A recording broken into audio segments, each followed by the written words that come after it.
Hey, what's going on, guys? It's John Marcus, the Real 2K Insider, and we're here to review the NBA 2K11 roster. Mostly focusing on the player ratings, the player positions, and any other notes that I can impart along the way. So we're just going to start off with the Philadelphia 76ers. And how am I going to do this exactly? I guess we can cycle through like this, right? All right, so first thing I notice is Ben Simmons, point guard, small forward. He hasn't played small forward in forever. He was starting games at power forward late in the year this year. In fact, during the bubble before Simmons got hurt, they wanted to start Milton at point guard and Simmons at the 4 moving forward. And then obviously Simmons got hurt, and that all kind of went the kibosh. But, you know, his secondary position obviously should be power forward then, right? That kind of goes without saying.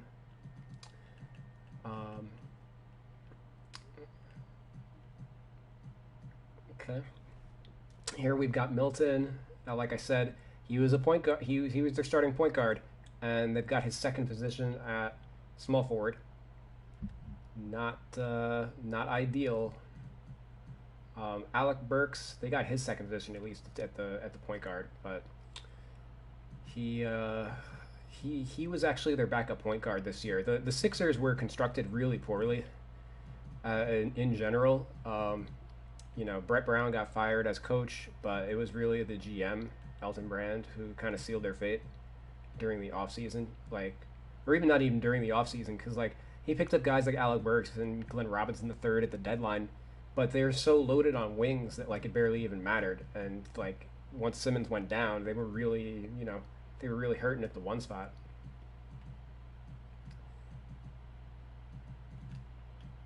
Okay, we see Ryan Broekhoff as the hardship exception, but you can't actually. That's something that only 2K can put on, not the user. Okay, we've got Al Horford at the power forward. It's kind of a weird one because he started most of the entire year at the 4, but moving forward, he's probably gonna be a 5.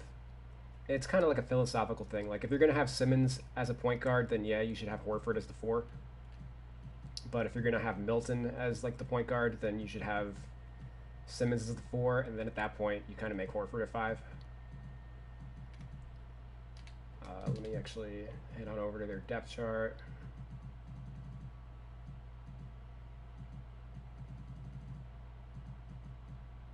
Yeah, okay.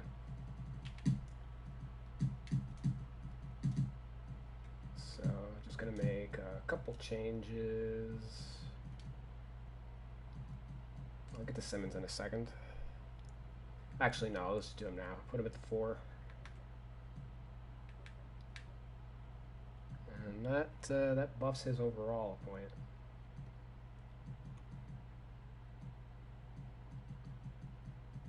Burks. We're going to make Burks the point guard. We're going to fix Milton. Sayer Smith is a point guard. Nah, get out of here. Small forward. Thibault. Oh, Josh Richardson is a point. Literally everybody on the team is a point guard as their secondary position, except the guys who actually are. Shayak. He actually started the 3 in the G League, which is where he got most of his time. Tobias Harris, yeah, he's a 3. Moving forward, I think he's going to be a 4. But they really screwed up signing him to a max deal to play the 3 because he had a subpar year and he's just better as a small ball 4. Glenn Robinson, secondary is a 4. Broekhoff is fine. Horford, I'm going to leave him as a 4 for now, actually. Scott Embiid, O'Quinn. He hasn't played the 4 since his rookie year. Okay.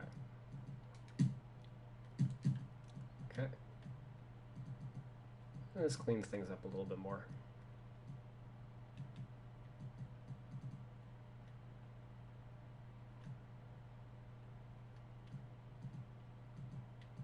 Okay, I can see Milton. Milton's going to need a little buff to his overall. Oh, look, at 50 intangibles. Yeah, that would be the source of it, right? Thibault. Whoa.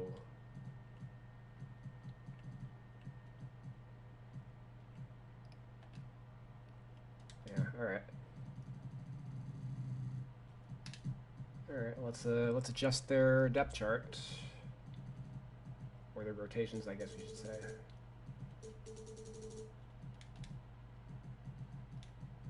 Okay.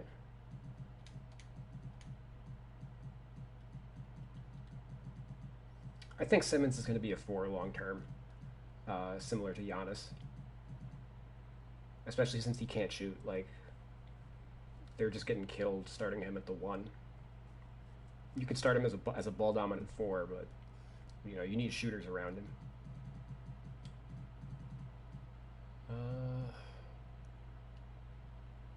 What was there?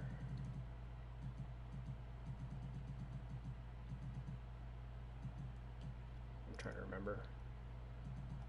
Horford, Cork, Burks, Thibault, Glenn Robinson, Mike Scott, Nato, O'Quinn, Pell, and all these guys. Okay.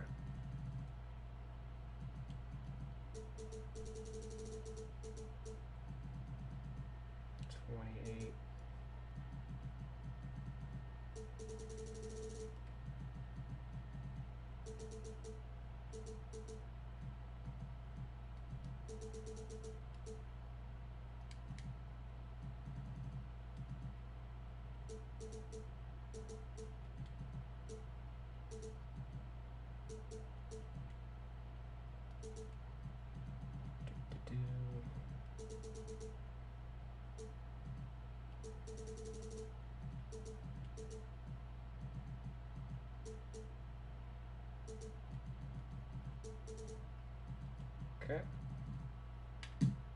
Alright, I think I'm happy with that. So, yeah, it looks like they dropped Horford a little bit since the end of last season.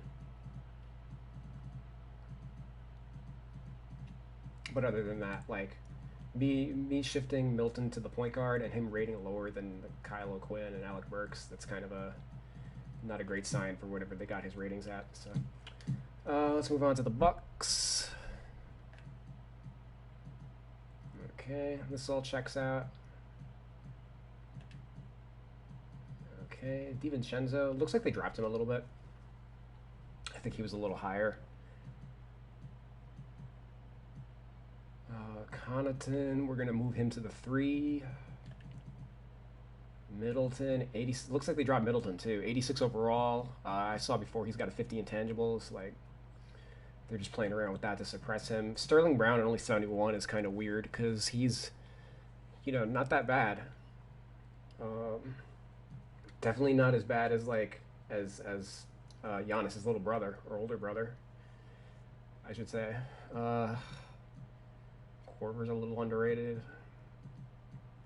Marvin Williams is ahead of Ilyasova on the depth chart, but they're pretty comparable. Looks like players kind of went down. Like, role players kind of went down a little bit for the most part.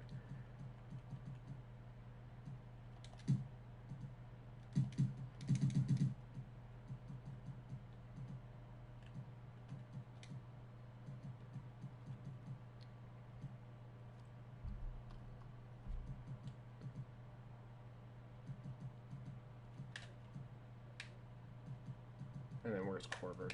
We're just switching those two guys, basically. He's a small forward. He hasn't played the 2 since like his rookie year. Sterling Brown. Giannis's bro. We actually moved to the 2 guard.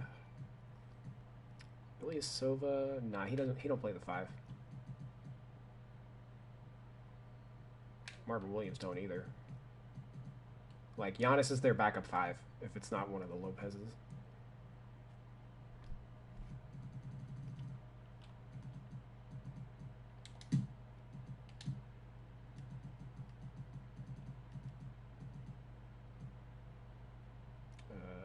Horford's not in their rotation.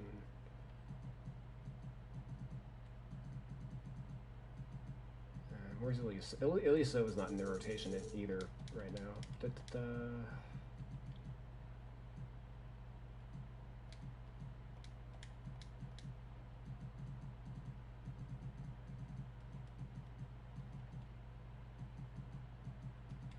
Lopez isn't really in their playoff rotation either.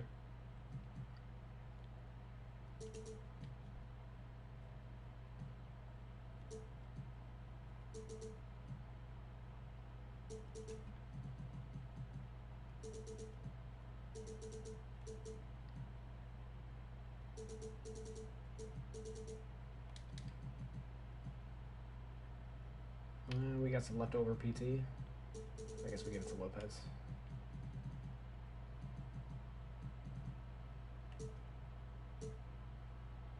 Okay, let me actually do player heights too while I'm at it, since I have all that information available to me. Oh look,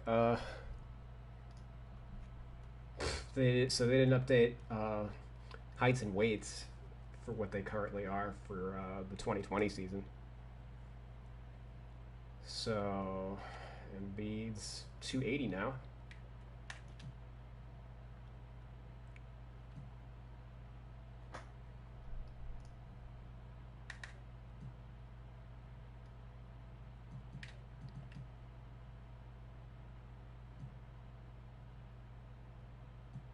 Okay.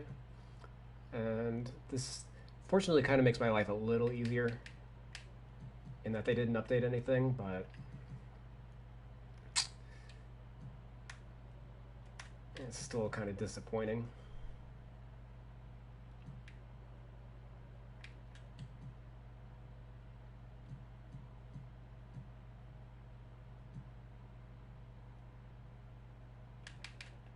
Oops. Simmons is 240.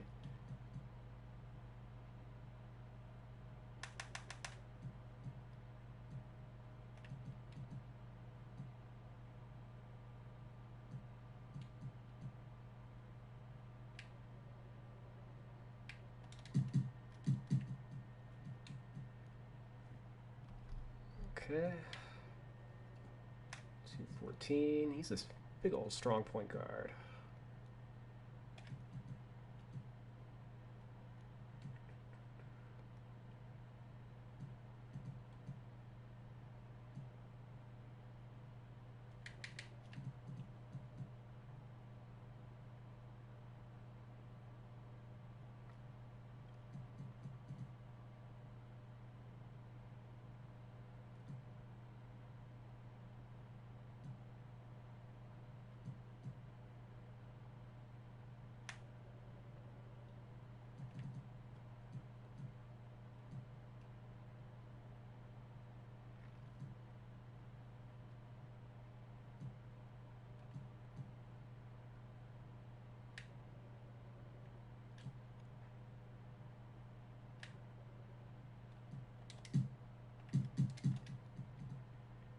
All right, moving on to Chicago.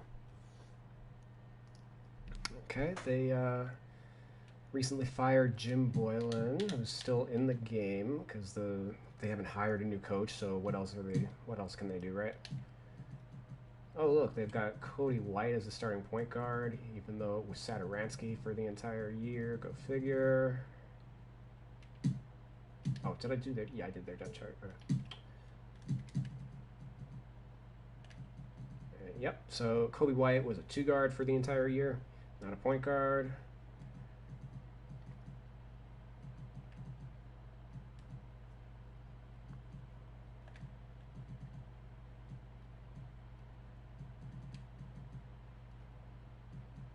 It looks like Arcidi Iacono, I don't know how to say his name, Arcidi Iacono.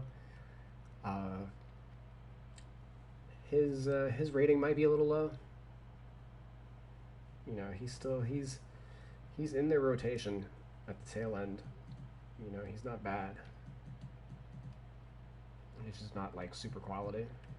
I don't know. He's like the consummate third string. Shaq Harrison's very low. 49 mid-range rating. Jesus. Okay. Well, I guess we could figure where he's underrated, but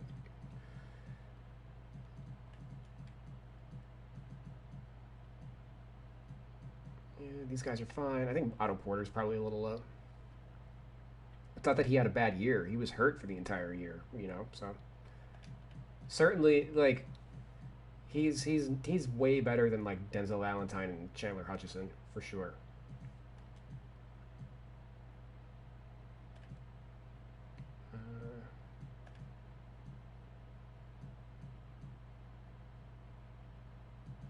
Yeah, it's all the Bulls all kind of check out. They're a pretty low end team, or at least they don't have a ton of talent. Uh,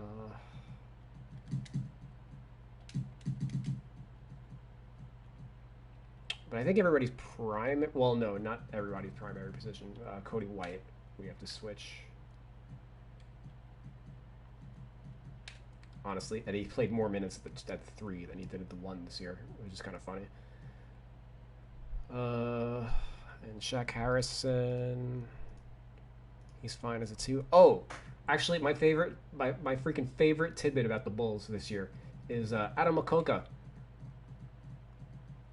literally played the power forward position this year for the Bulls. That's how garbage their roster was constructed this year. Like they didn't have a third string power forward. So he legit like their two-way contract shooting guard was a power forward. So that's why their GM got fired.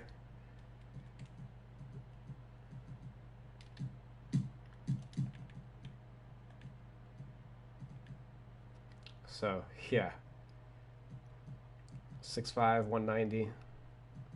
And he was a 4.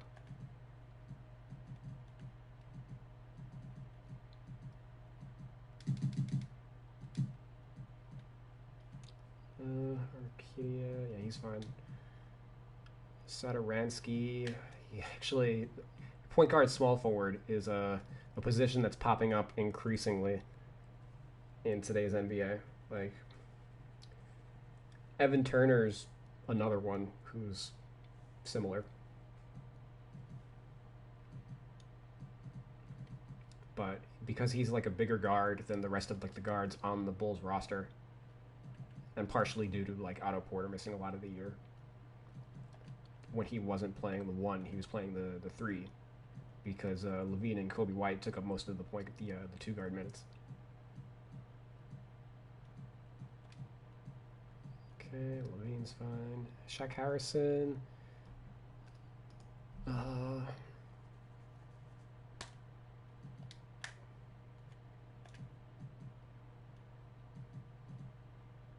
Otto Porter, yeah, he's fine.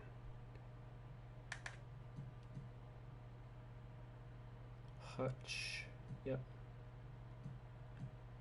Oh, Max Dressel actually update.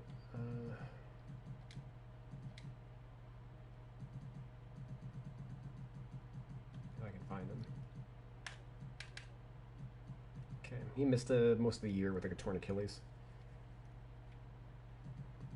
So may not even have an NBA career moving forward, but for clerical purposes, that's where we got him at. Cornet, dope. He's a 5.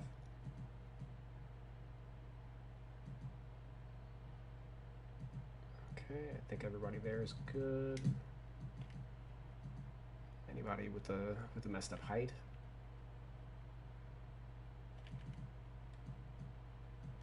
Yeah, okay. Wendell Carter.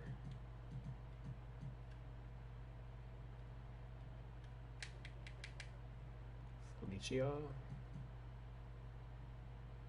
Gafford. Looks like I was half right. Player heights were updated, but not player weights. Because there's a couple of these guys that were different heights last year, and those got updated due to we had height gate. Everybody was the NBA mandated everybody get measured without their sneakers.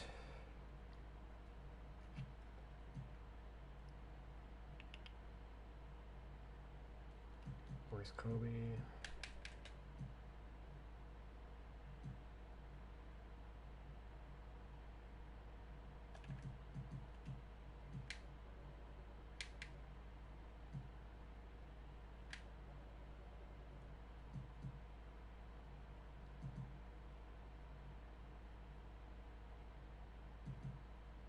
Okay. Oh, and Thad Young.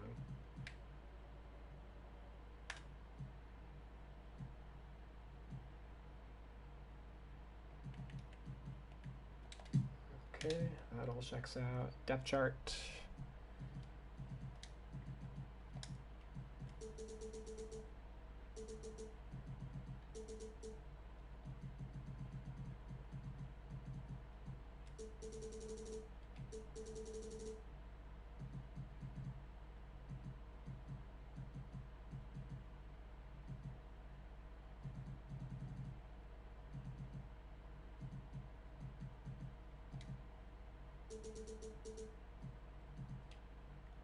Done.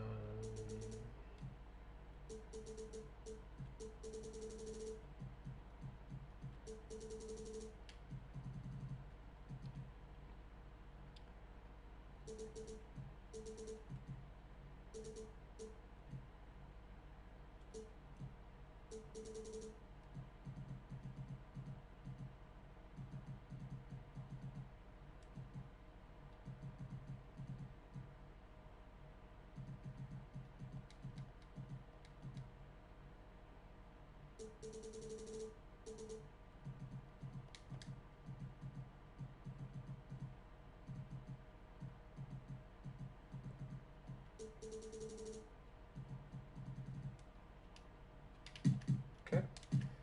Cleveland. Cleveland was probably the worst defensive team in NBA history last year. Go figure. They started 2 6'1" guards without having a wing stopper. Kevin Love's a power forward. And Tristan Thompson was their starting 5 for most of the year until they got Drummond.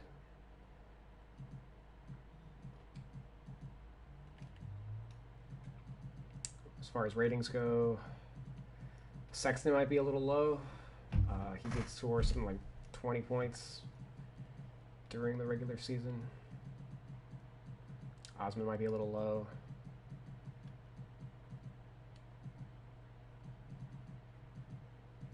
Otherwise, everything checks out. Actually, Kevin Love's a little low.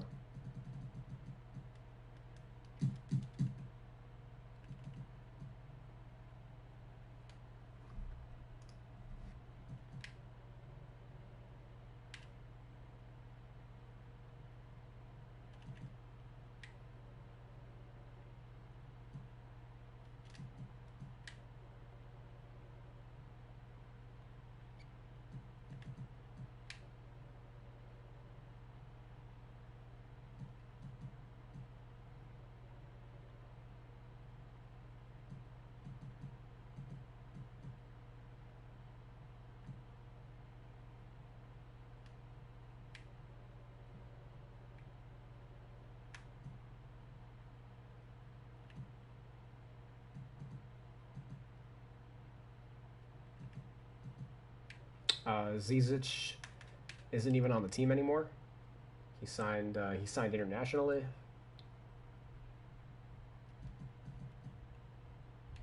So we'll cut him once the playoffs are over and like the season is officially concluded.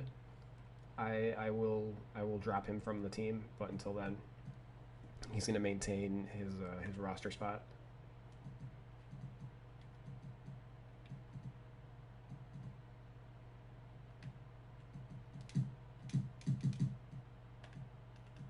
Okay.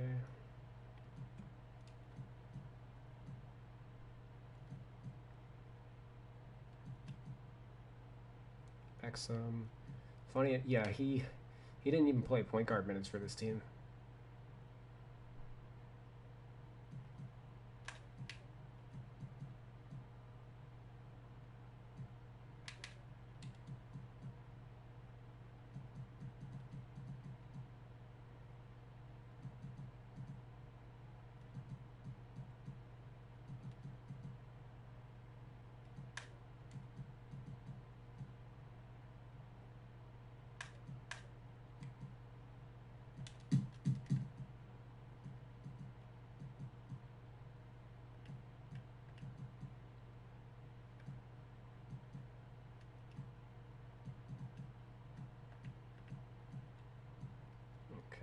Moving forward, I think Kevin Porter's probably going to get most of his minutes at the 2.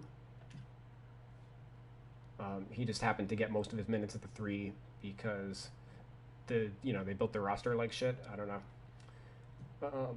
Windler was also hurt the entire year. And I'm curious whether or not they're gonna keep the Garland Sexton backcourt, because that would definitely open up a starting job for Porter if one of these guys, if Sexton either got traded or became the starting point guard. Pretty sure Deladova is not long for the team. Maybe they'll re-sign him as a 3rd string, but he wasn't very good this past season. So certainly they shouldn't carry him as like the primary backup at the point guard. And I think they have enough. Like, they should honestly be giving more minutes to like Dante Exum rather than riding with a guy like Delly. And Jordan Bell was picked up during the bubble. He's an okay flyer. He's 25 now, so not too much more time to develop. But, I mean, for a team that has utilized Larry Nance really well, I think he makes a lot of sense. And who knows how long Kevin Love's going to be on the roster.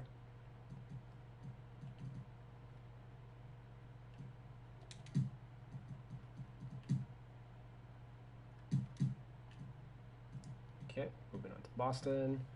They are still alive. Just lost on at the buzzer to the Raptors today.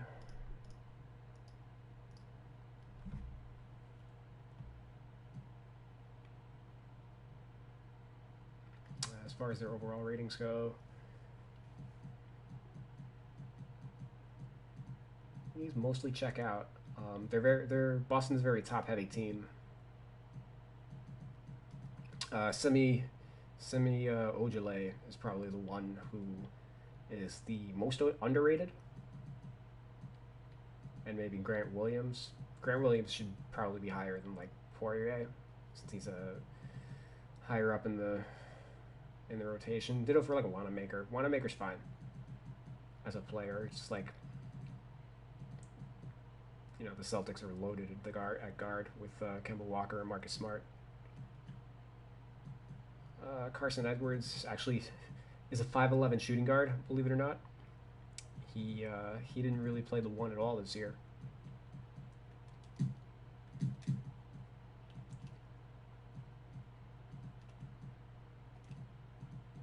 And they are loaded at the 5 spot. Robert Williams is ahead of Enes Kanter in the depth chart. Kanter's got a $5 million player option for next year. So because he barely played this year, he's probably opting in, but I don't know how much sense it makes for them to hold on to him. And like signing Poirier, who's basically the same player as Enes Kanter, was kind of like a head scratcher for me. I don't think they expected to like sign Taco Fall to like a 2-way contract. But even still, like they have 4 centers and they barely even use the second one.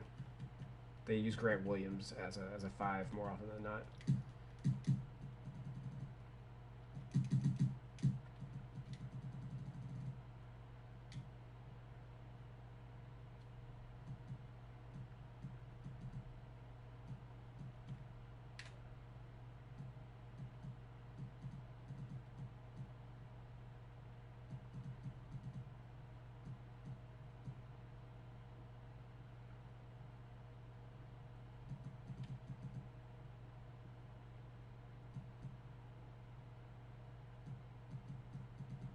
Well, they got most of their positions right, at least.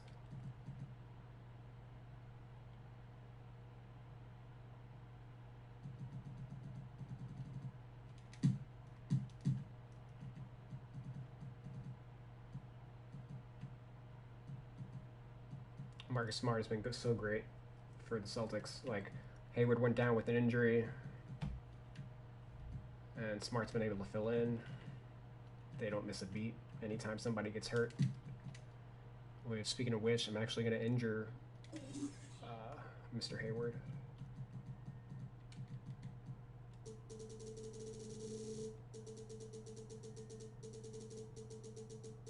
Looks like they updated a couple injuries, or maybe removed some.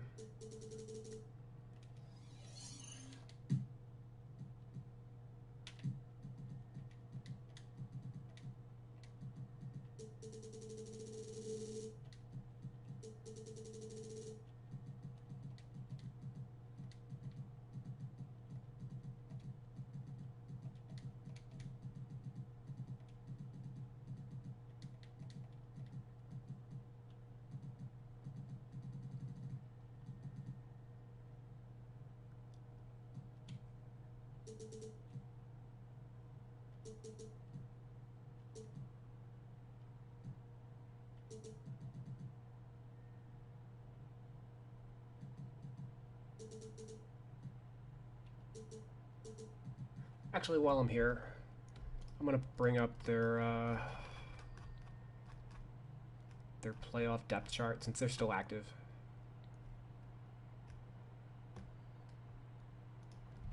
Okay.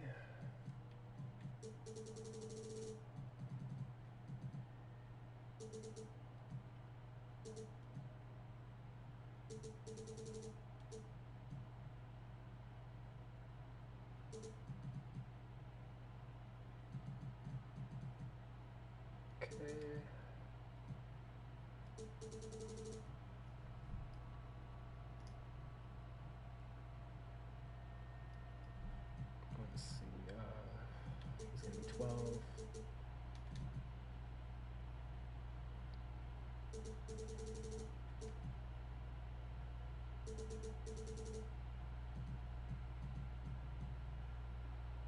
Cantor.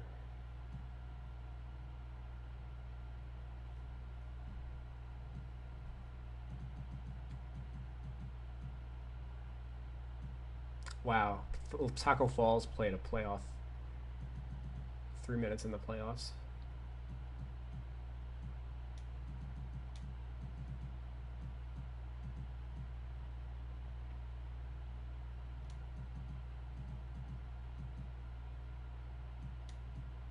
Yeah, Edwards and Waters haven't played yet. Poirier and Fall have. Oh, Langford's in the rotation. Okay, cool.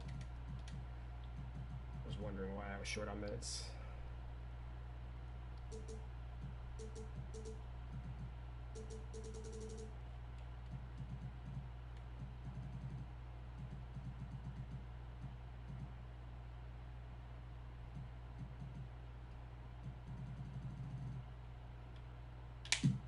Okay.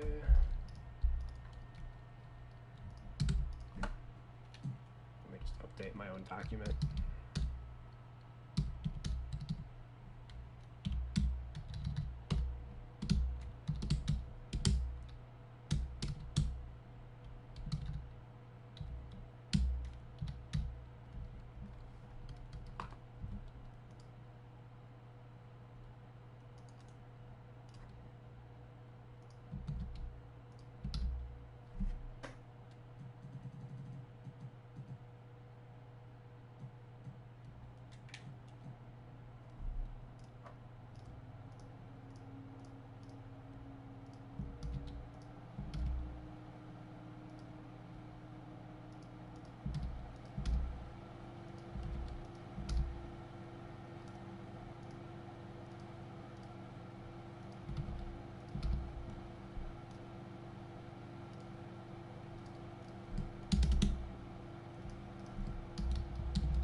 Okay, moving on to the Clippers.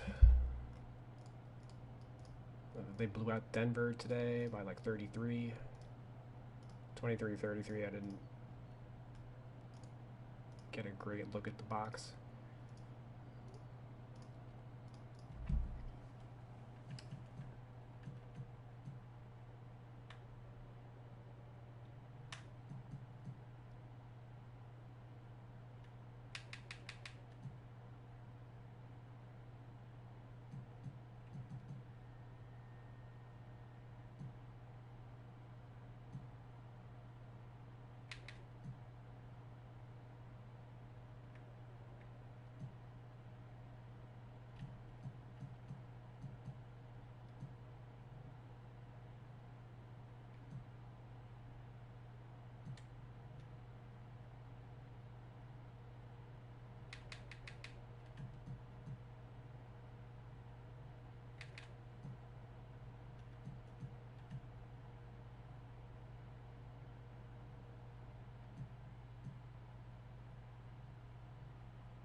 And since they are still active, let me bring them up too.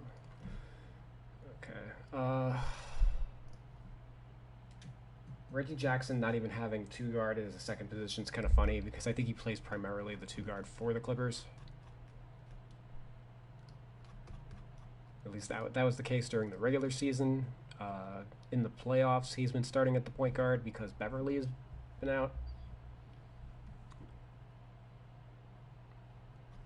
But when healthy, he's the two. And Beverly, he also plays the two guard. Basically, Lou Williams, for whatever reason, has been getting called a two guard by 2K especially for like most of his career, and it's just not true. He hasn't played the two in like years. He's an on ball. He's their on ball guy, usually the smallest guy on the court. You know, frequently against like the Thunder, he would match up with Chris Paul and vice versa. So we're taking away his secondary position.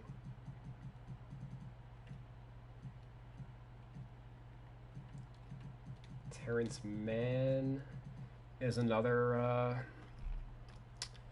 point guard, small forward.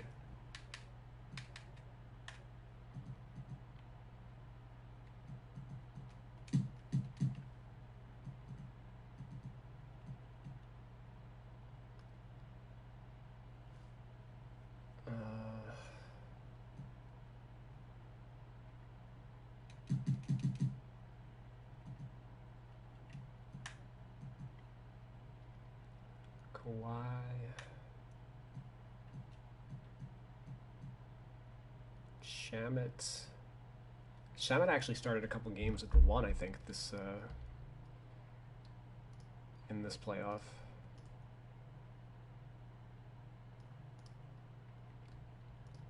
So I'm going to make that adjustment.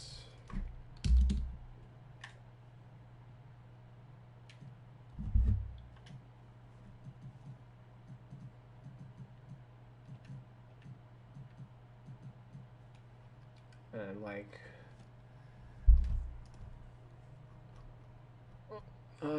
it's reasonable that I might switch Reggie Jackson right now.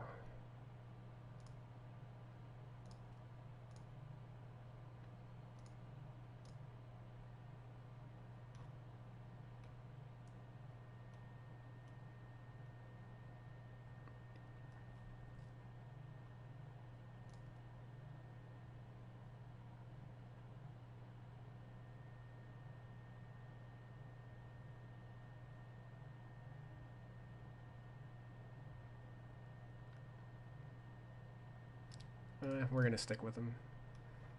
But Beverly didn't play today, right? So... Oh, no, he did play today. Okay, let me check this box real quick. Let's see if he started.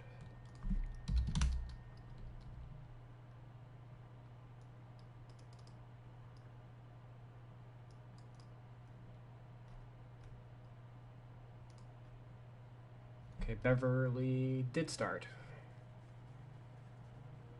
but only played 12 minutes. Okay. He played 12 minutes, Reggie Jackson played 12 minutes, and Lou Williams played 23 minutes. Okay, so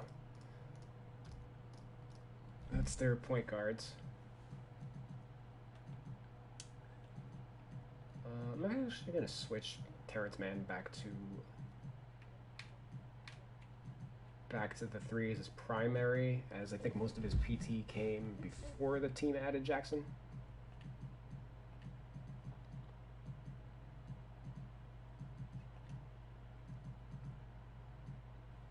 Marcus Morris started at the three with the Knicks this year, but with the Clippers, I think he's exclusively been a four. Let me just check that. Yeah, he's played center minutes with them a little bit, so yeah, we'll make that adjustment.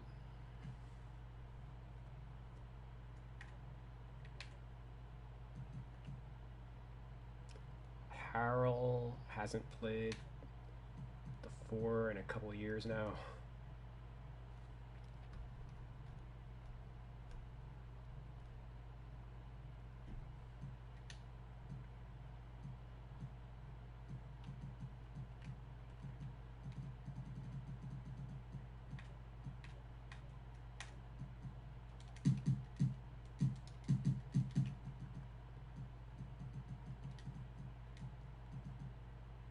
Oh man. Alright, so JaMychal Green is super underrated. 72 overall, like, come on. He's a rotation guy.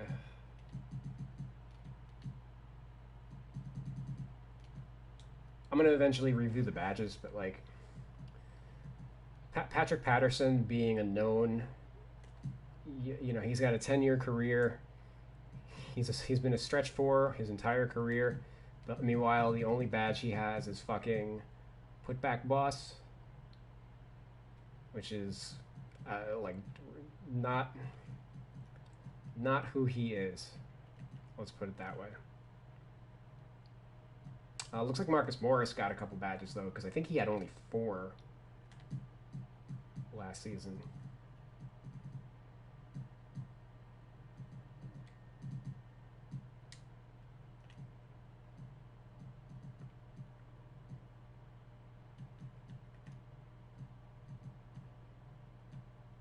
Yeah, overall this is fine. I think Harrell's a little low. Morris is a little low. Probably Zubac is low.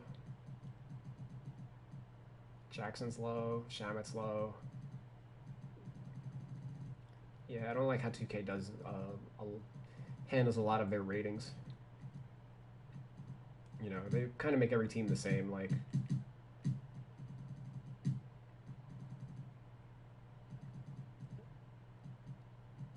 their role players are all like under 75 overall, when meanwhile a lot of them could start, and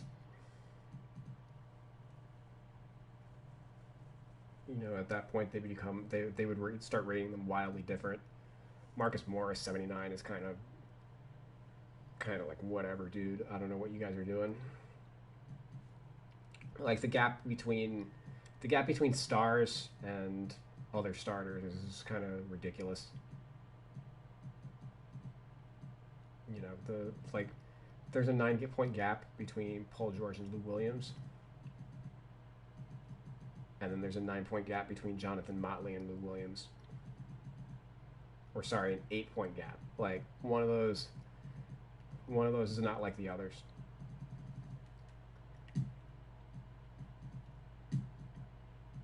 Yeah, we're done with the clips. Or actually, did I do the rotation? No, I didn't. Okay. We're going to go off their playoff rotation. Although Beverly started, so that kind of throws a wrench into it. But let's drop him for the moment and figure this out. Morris, 28.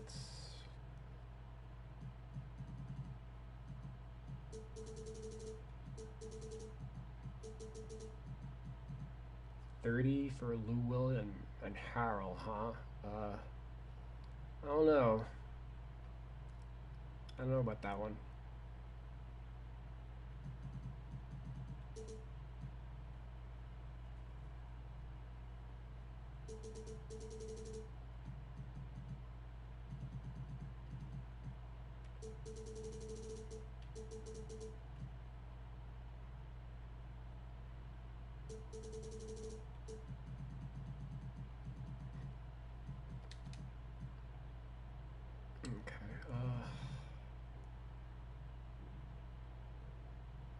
It's gonna be so. This is kind of weird. I guess I have to look at. I have to weight today's box score a little heavier.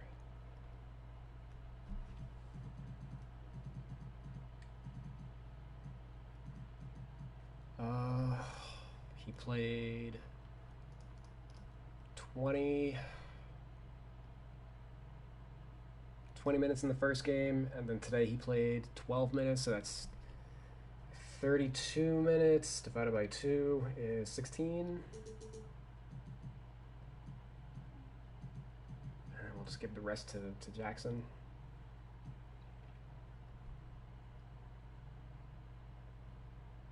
Michael Green, 14 minutes.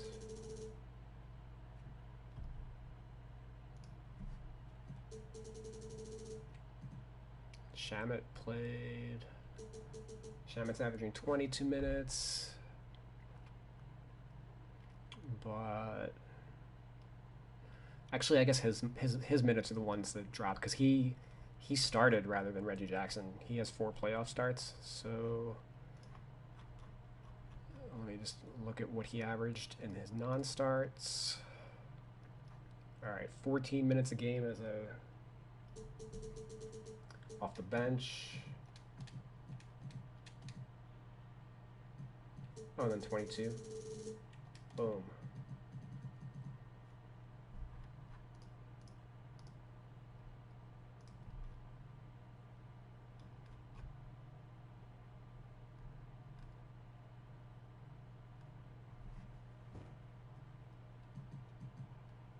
Oh man, Magruder.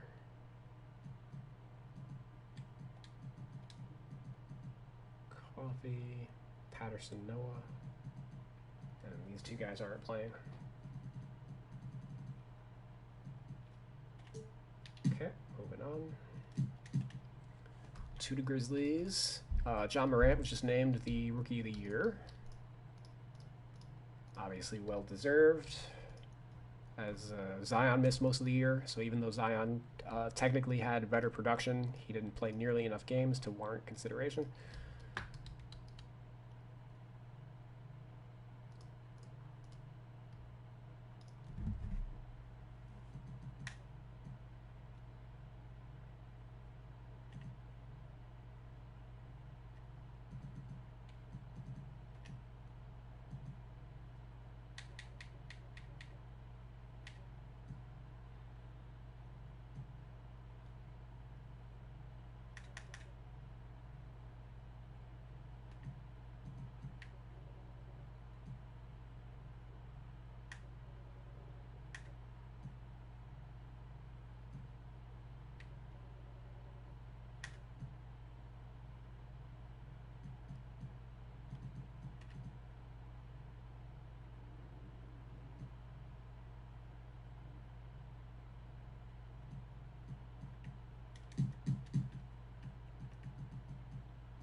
Brooks is dumb underrated. So is Melton.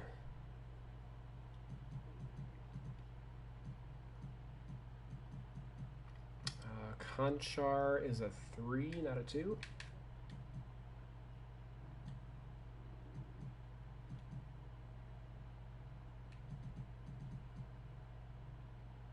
Kyle Anderson.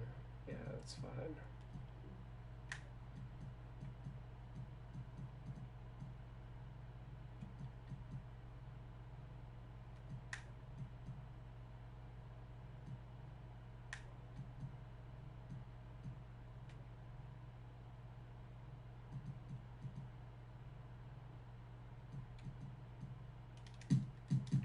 Okay, nothing too egregious position-wise.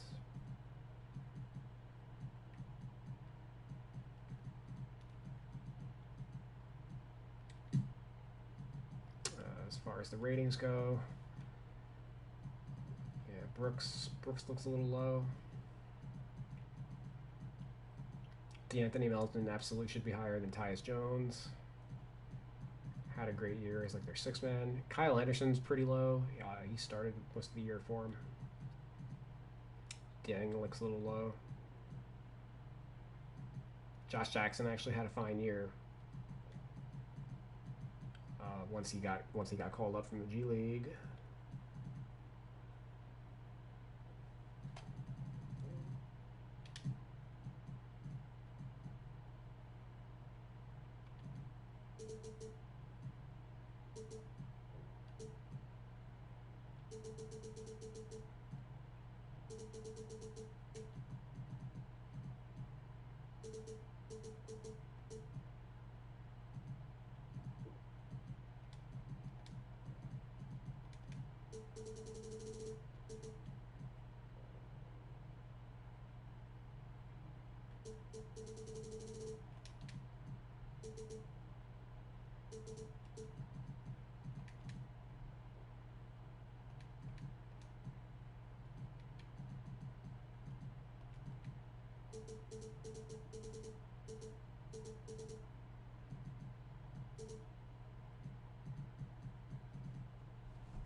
Okay, moving on to the Hawks.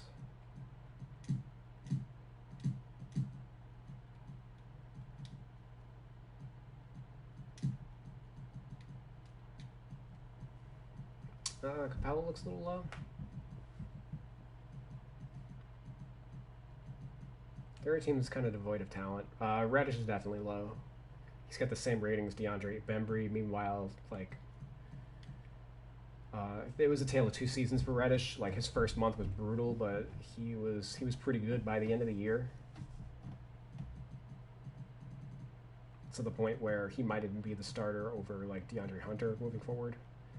Looks like they retired Vince Carter, which makes sense, as Carter announced his retirement.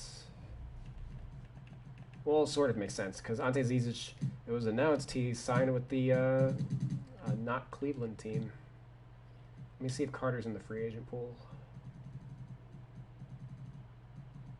He is. He's not. Okay. Because, yeah, he retired. I guess... What classic teams is he on? Toronto?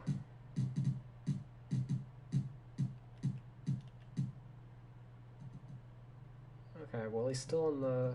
He's still there.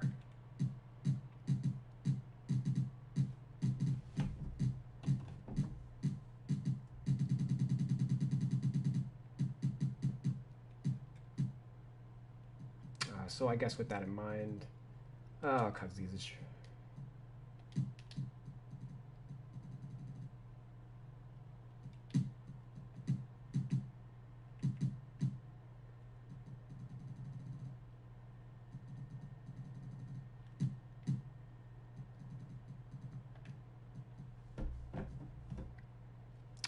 Jeff Teague. Hold on.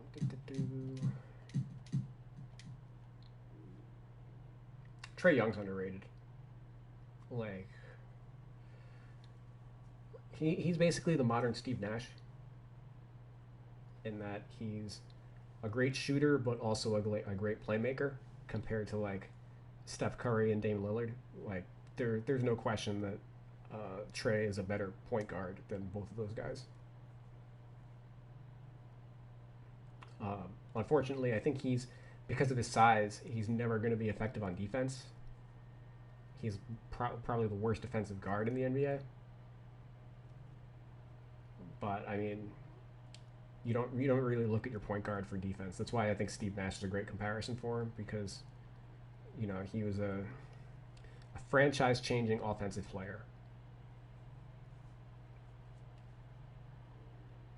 And you can work around his defensive limitations as long as you get like players at other positions that can defend. They need a guy like a Sean Marion, right? Obviously, Capella is going to do some work there, filling that kind of role, and they want guys like Reddish and Hunter to be good defensively in the long term. So they have a bright future ahead of them. He played mostly the 2 this year.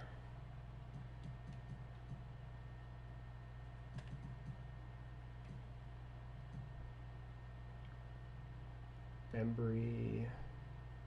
Yep. Brown, we're going to put at the 3.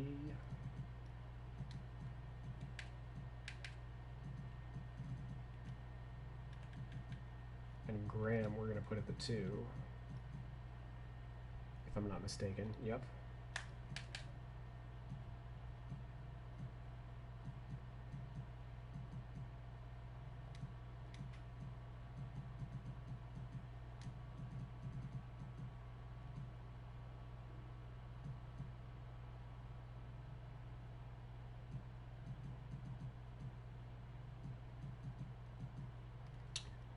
Labissiere.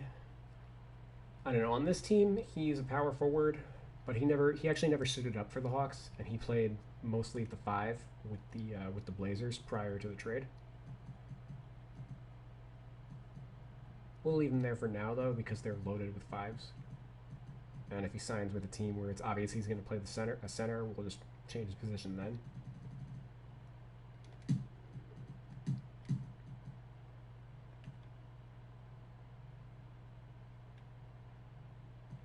But yeah, nothing too egregious with their player positions, at least.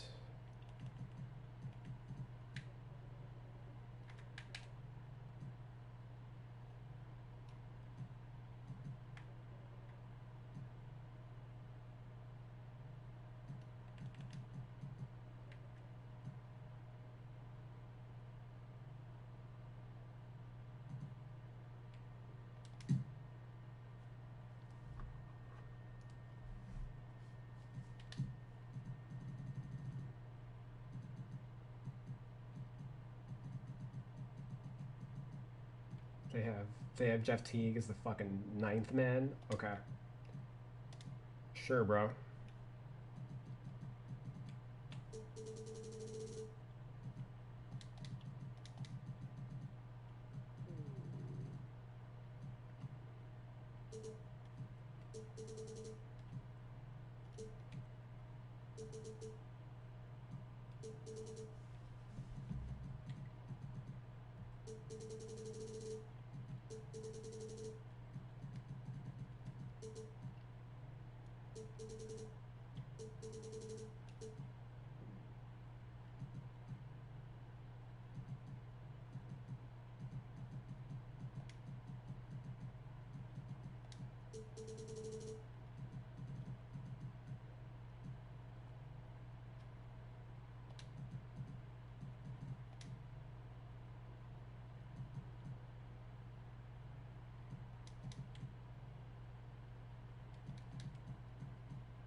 Okay.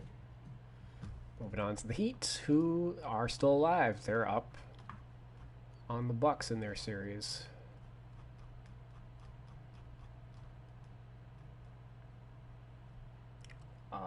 And going off of what I've seen previously from them, their ratings are garbage.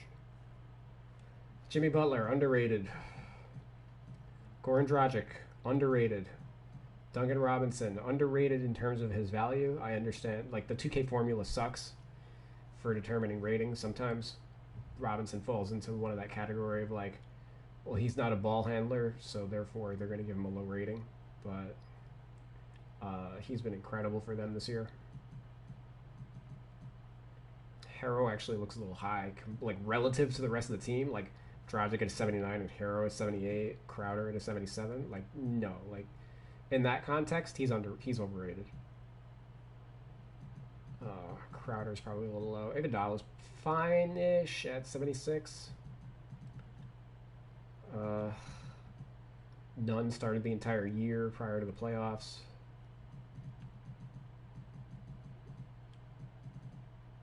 Yeah, all right.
Leonard's a power forward. He started at the 5 the entire year. Ugh.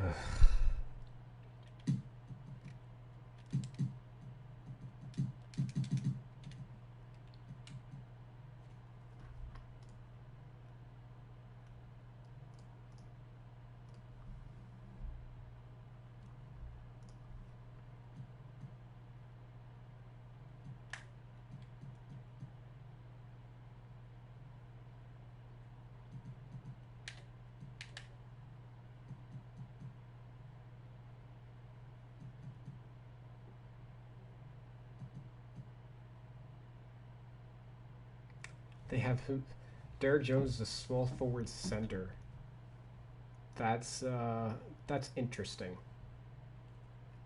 An interesting assessment of where you think he's at.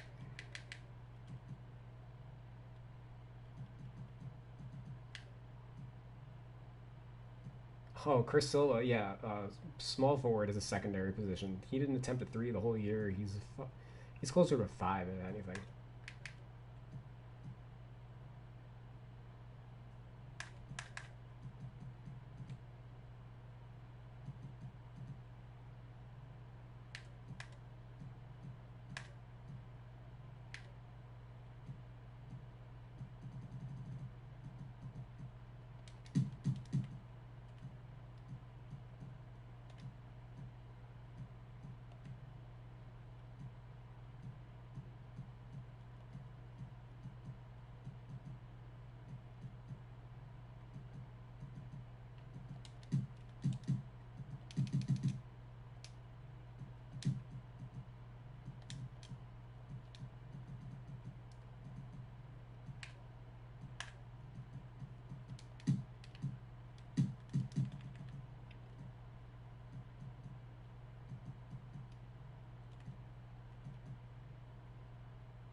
We got a request to show the badges. At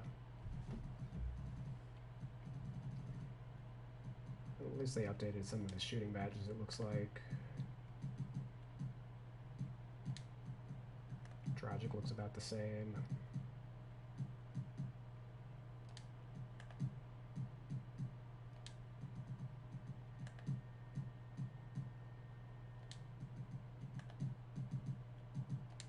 I don't think they changed a ton.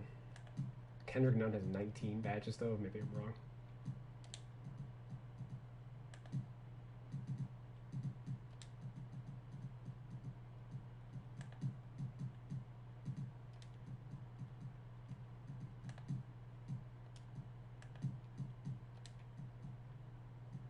Yeah, some of these I'd have to go through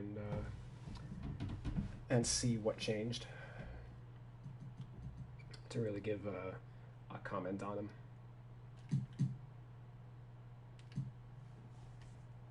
Let me just update my records.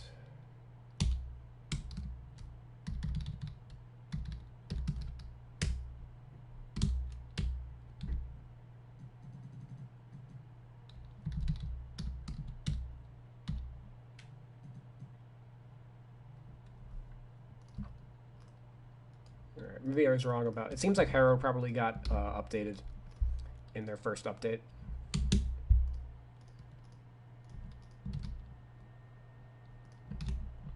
As in the day one roster update I'm in. Because I saw TJ Warren jump to an 85 overall between the out-of-box roster and like this current roster. So it wouldn't surprise me if like basically anybody who's doing well in the playoffs got like a little bit of a buff. Tyler Harrow is one such player.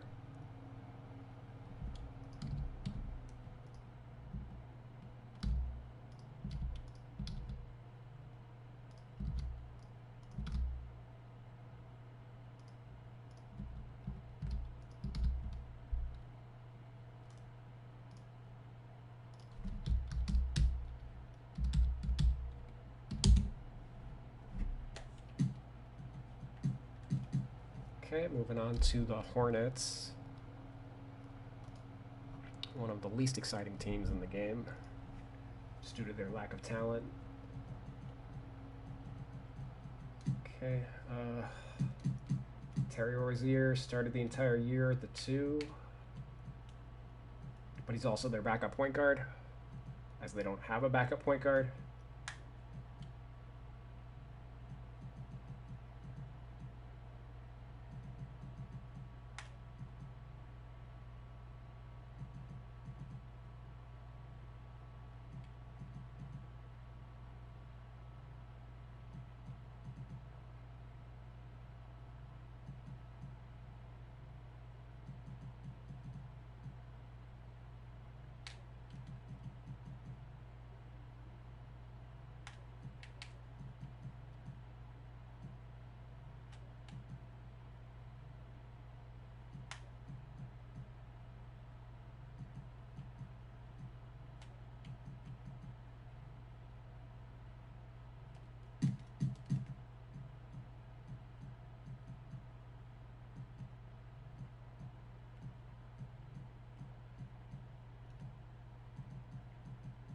I'd like to see them trade Terry Rozier during the offseason. When they picked him up, they had no idea that Devontae Graham was going to explode and take such a major leap.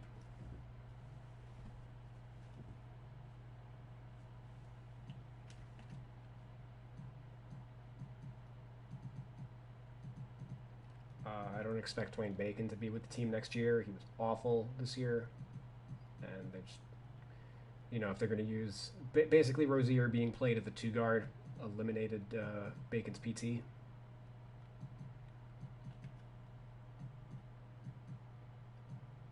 Batum is finally going to get like a buyout or something, probably, at some point. They could try to, hold on to his contract for a trade. $27 million expiring is a thing, but certainly won't be the easiest contract in the world to move.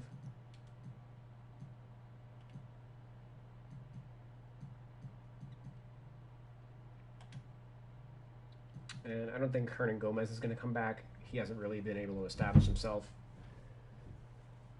Probably heading overseas, to be honest. Like, his game is more well suited there. He still struggles a little bit defensively for the NBA game. And Zeller and Biyombo are, adequate and under contract. Actually, Biyombo's not under contract. He's a free agent, but I wouldn't be surprised if certainly the Hornets should prioritize re-signing him over like Hernan Gomez.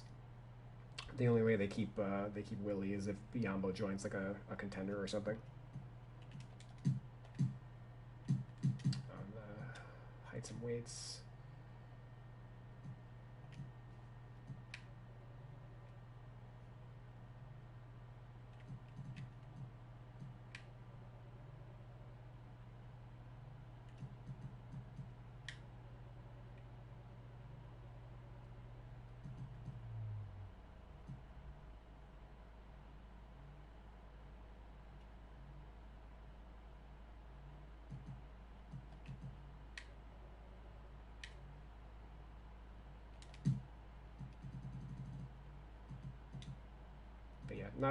Not a ton to say here.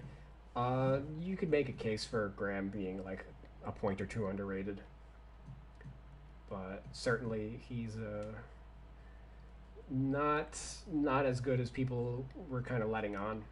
He had a great first month, and then defense has caught up to him. But certainly he's one of the best guys on a bad Hornets team.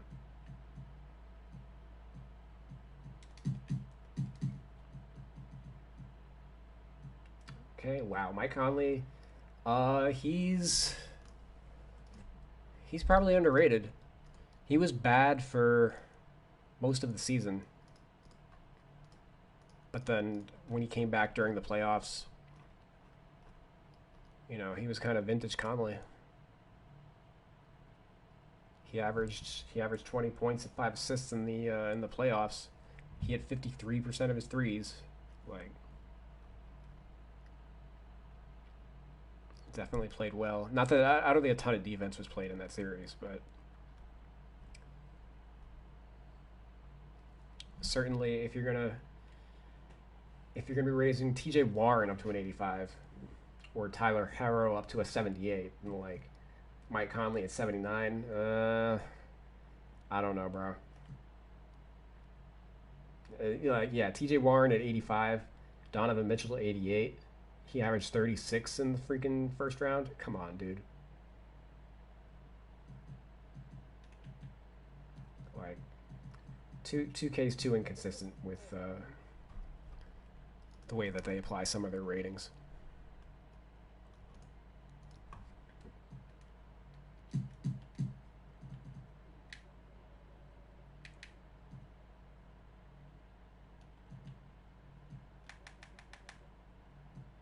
Oh, they have Royce O'Neal at the 3. Small forward shooting guard, huh? Oh, a cool story, bro. Because he started the entire year at the fucking 4. Like, what? You guys are clowns. What is this?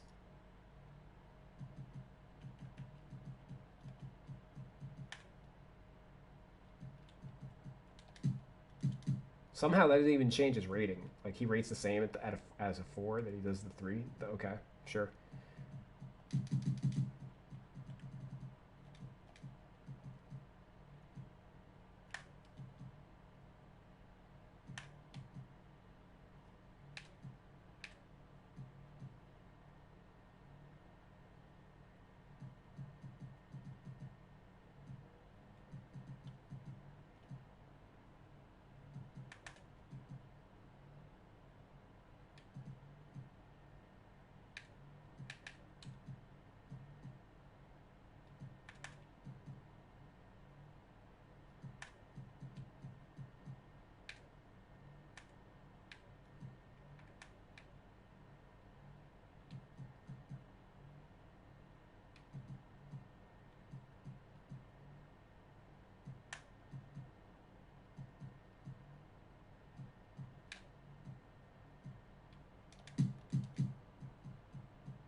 Okay. This all checks out, except 71 overall is atrocious for the guy who started at power forward the entire year.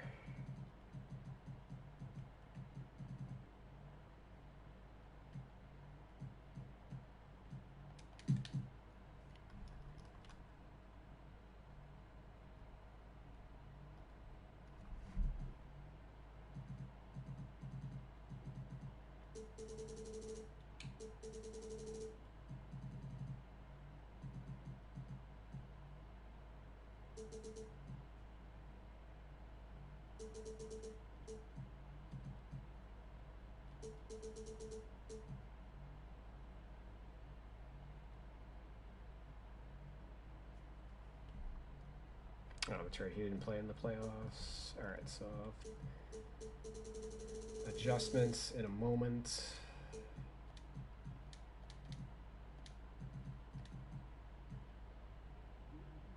O'Neal, 34.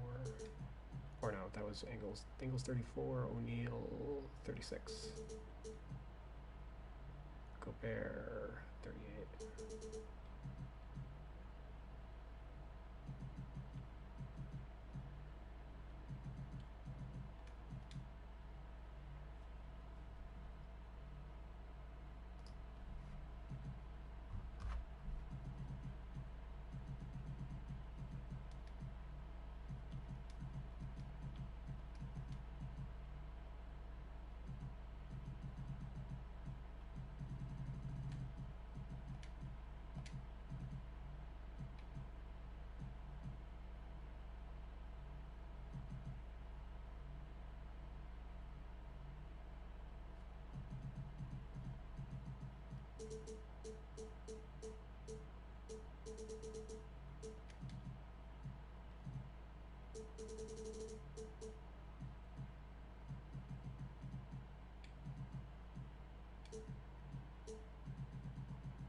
Now I'm going to give some minutes to Tony Bradley.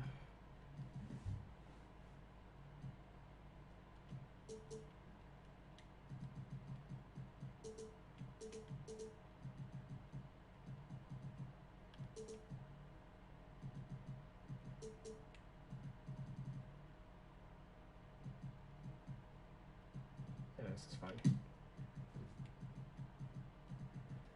As far as their ratings go, Mitchell, I mean, based on his playoff, he's a little low. Based on his regular season, he's fine.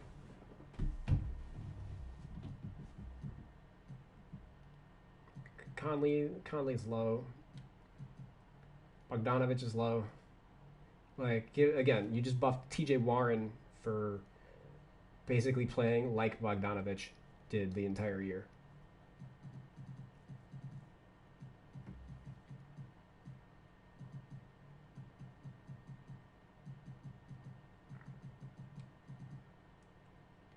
O'Neal's criminally underrated. Niang, maybe a tick underrated.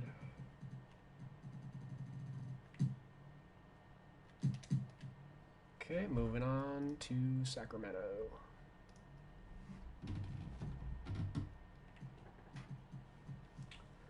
Corey Joseph yet low. He hasn't played all that well since signing his contract with the Kings, but he's still better than a 73. Ditto for like Yogi Ferrell. You know, the Kings don't fall apart when De'Aaron Fox is hurt. You know, these guys are competent.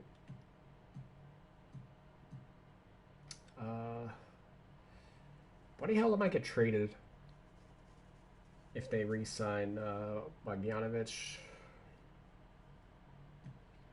He was pretty upset to be the backup this year instead of the starter.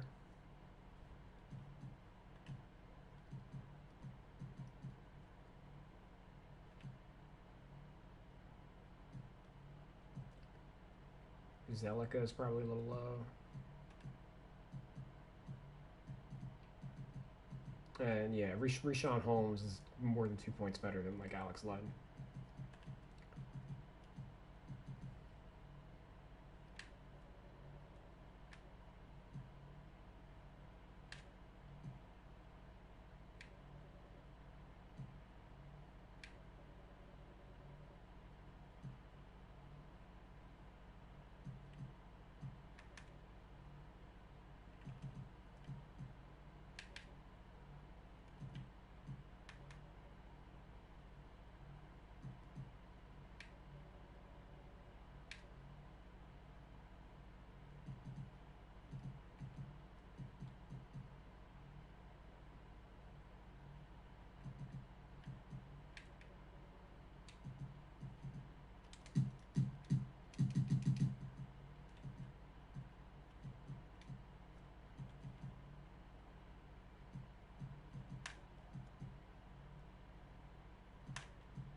play as the starter. I don't know.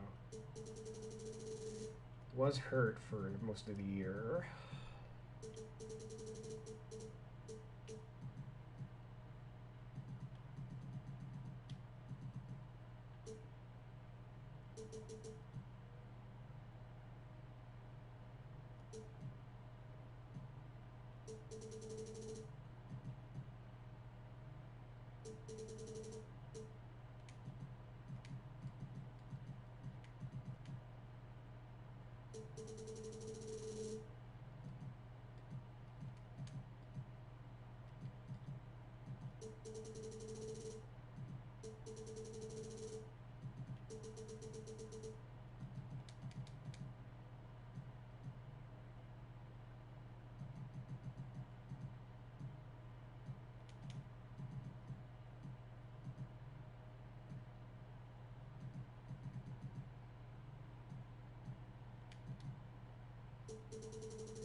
Okay, the New York Knicks.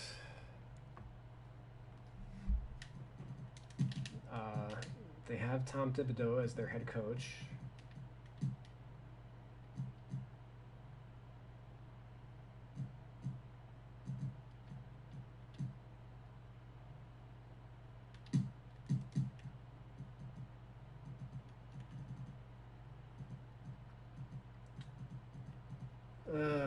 All right, so I mean, Randall's a little bit underrated. He didn't have the greatest year, but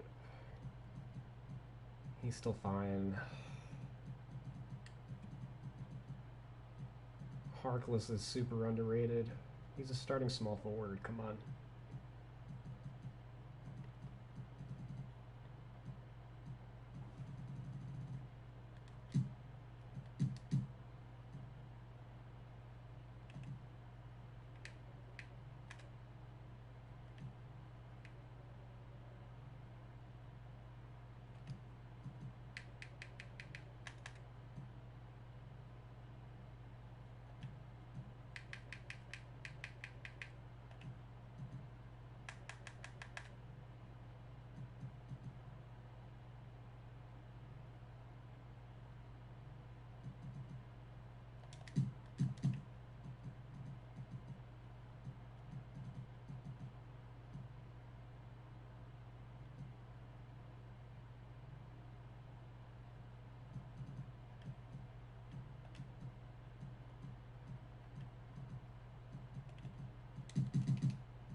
Okay, moving on to the Lakers. They got J.R. Smith on the hardship exception.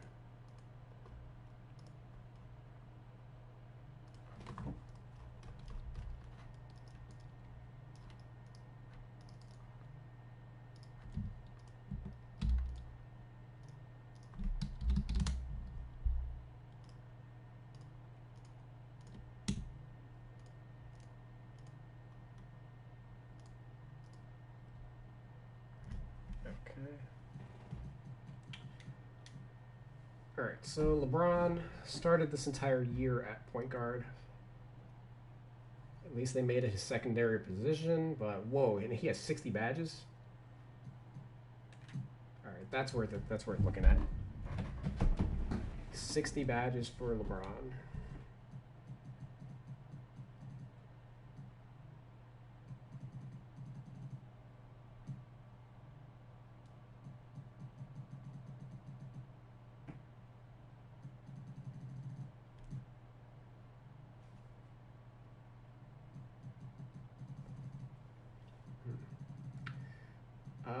Looks like they gave out Hall of Fame badges a little more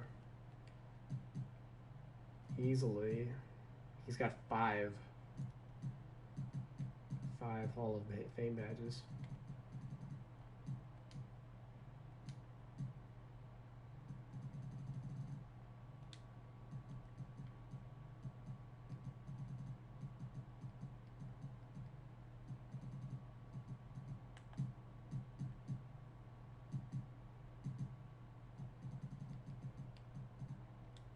Good old J.R. Smith barely played and has 18 badges, while KCP has 2.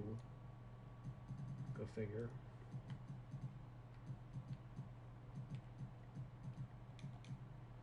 All right, so the fact that JaVale McGee is the third highest rated guy on the team means something's wildly wrong. Danny Green should be higher, probably Kuzma too. KCP should be higher. Bradley higher. Like, how much do they get paid? Caruso played at point guard.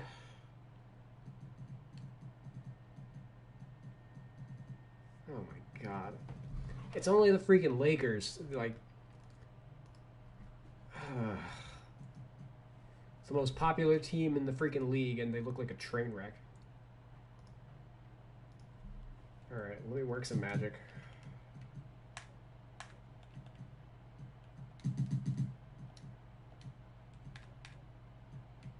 Okay. LeBron loses a couple points of overall. Switching to point guard, but that's fine, because he's not really in 97 anyway. You know, not really a high-end MVP candidate at age 35. He had a good year, but let's not get confused. He doesn't resemble, he's not prime LeBron. All right, Avery Bradley started the entire year at the 2 because he's a 2.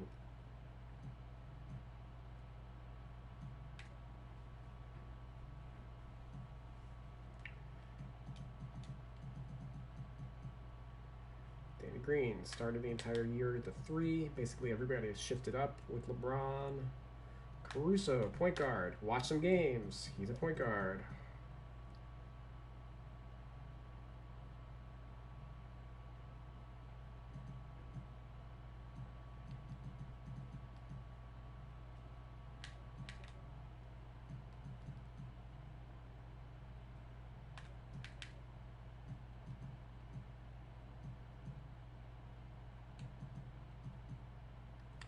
And the moment the team brought in Markieff Morris, Kyle Kuzma started to get more time at the 3 than the 4.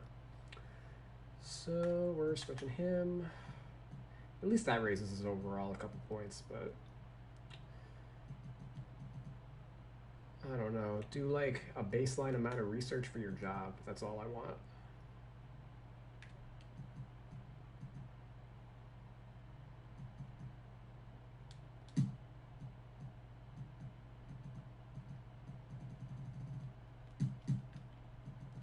So Caruso underrated by a lot. If we're changing his position to point guard and he's rating lower than Quinn Cook, it means y'all fucked up. There's no way there's no way around that.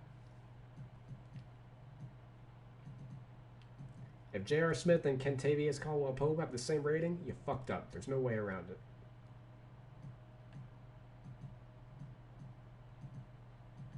If Alex Caruso has a lower rating than Talen Horton-Tucker, you fucked up. There's no way around it.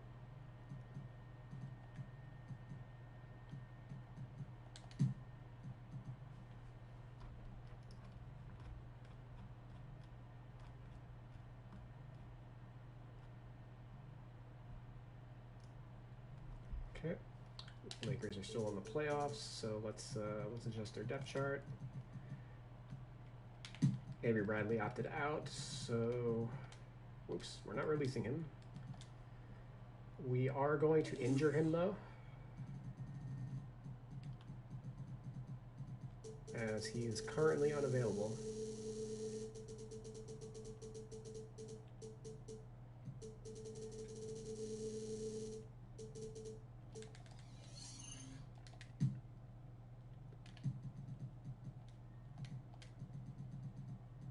KCP.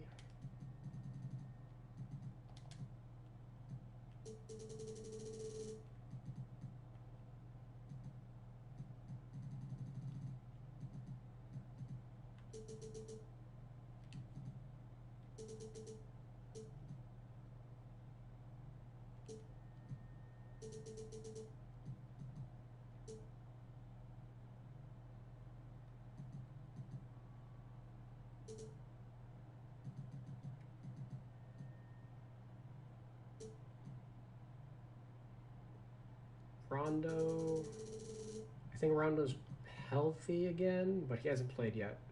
He sat out the last game, but I think he's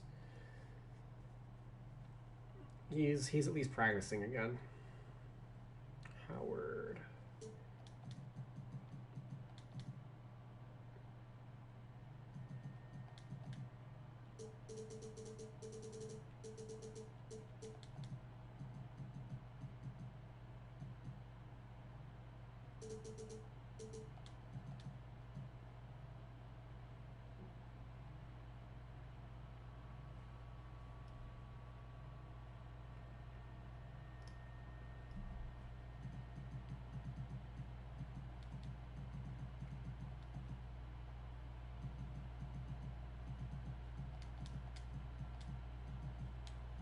I gotta check on Rondo real quick just to make sure he is in fact back.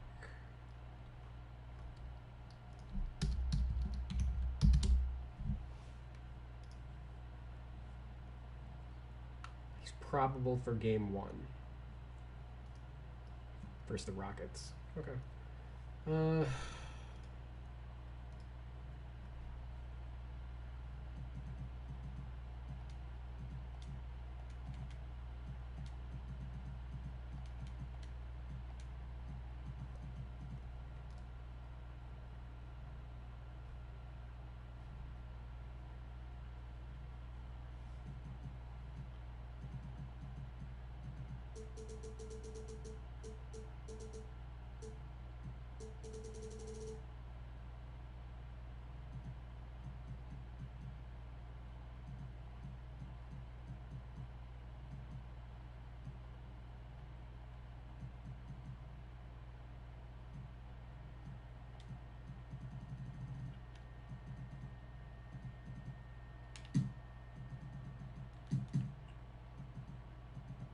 Okay, looks good aside from Caruso's dumb low.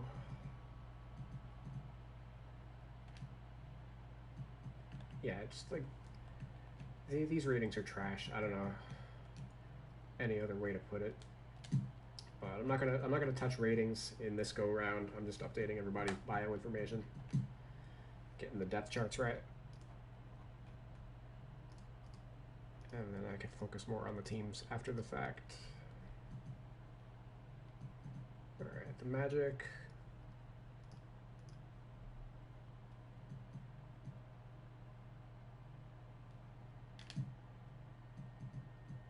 Okay, first thing we gotta do. Well, all right, let's ratings. Ratings are fine. They're kind of low on talent. I think Fultz is a little low. Fultz and Augustine are a little low. James Ennis maybe a little low.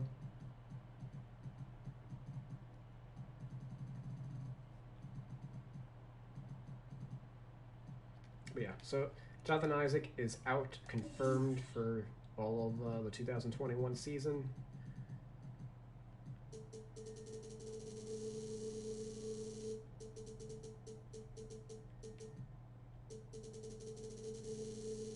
So we'll sideline him.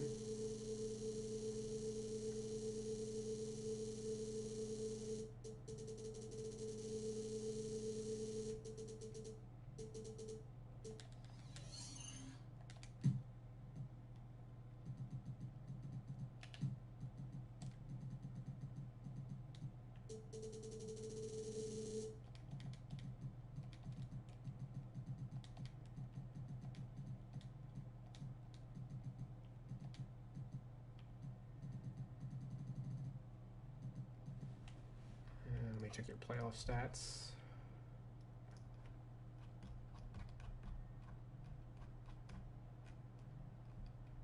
Make sure I get the quality depth chart.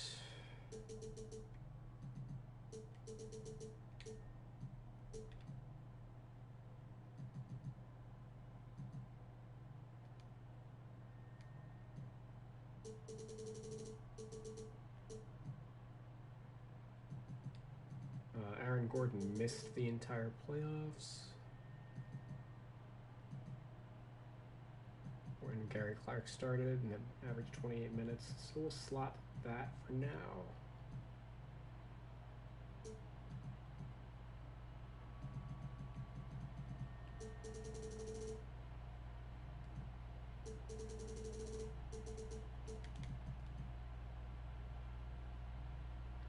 Man, they were pretty banged up for the playoffs. They were without Bamba, MCW, Gordon, and Isaac.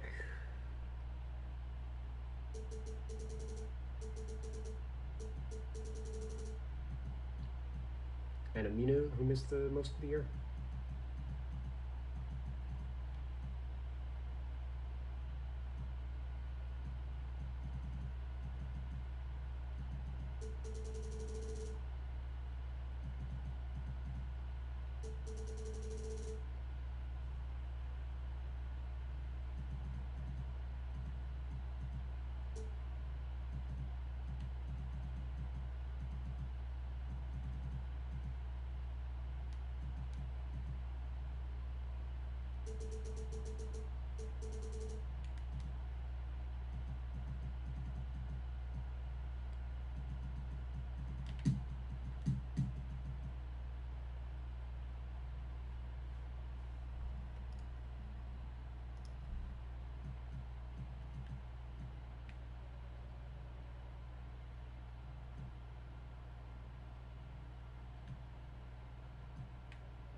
Okay, I'm swapping Wundu and Ross.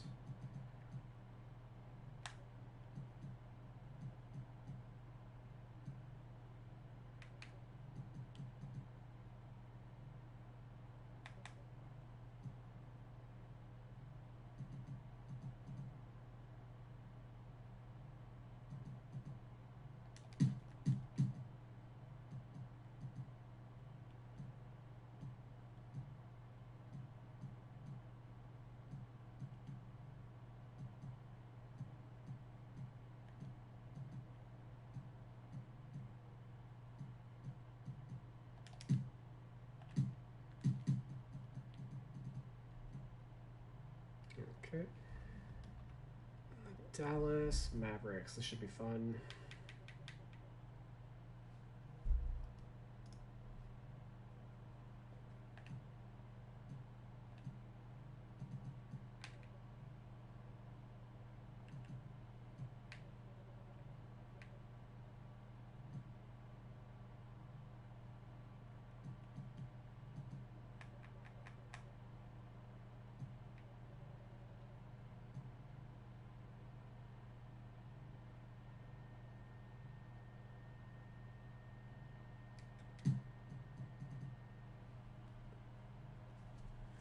Okay. Let's head over, check out their playoff depth chart.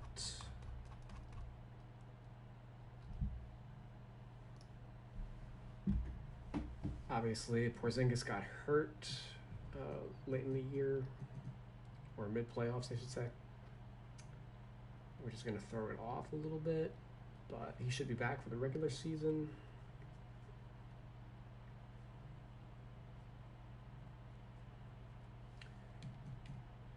Ratings-wise, 94. 94 is a little low for Luka, to be honest, since he's at the 2 guard. If we moved him to the 1, he would rate a little lower too, which is what's about to happen. So I don't know about that. Tim Hardaway is probably a little Finney Smith's low, but that has more to do with the formula than their ratings, although the 67 layup rating is kind of a little suspect, as well as, like, I can already see, like, oh, low post ratings for a guy that spent a lot of time at the 4 this year, you know. Like, oh, you're telling me the guy that's 6'7", 220 is only marginally better in the post than Trey Burke? Sure. Okay.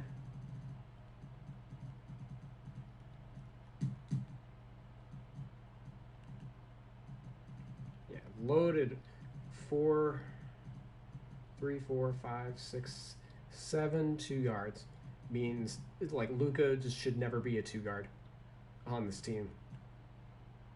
7 2 guards and 1 small forward means 2K is not doing this correctly.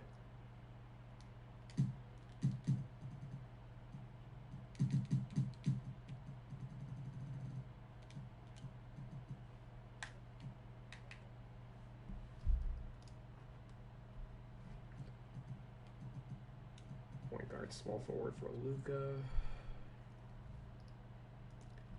Brunson missed the playoffs. Trey Burke was great filling in for him. Be interesting to see what they do there.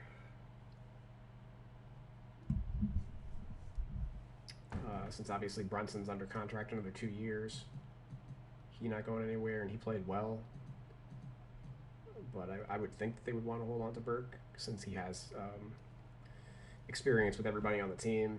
He came over in the Porzingis trade, and obviously they like him a lot. So if, like, JJ Barea retires, Burke's probably going to get that roster spot, I would say. Barea is not a 2 guard. Nope.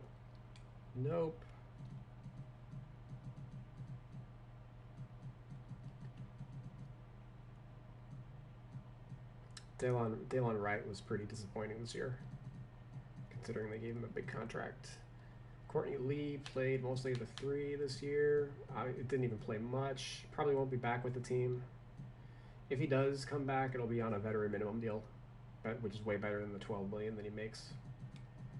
Josh Reeves is not a point guard by any stretch.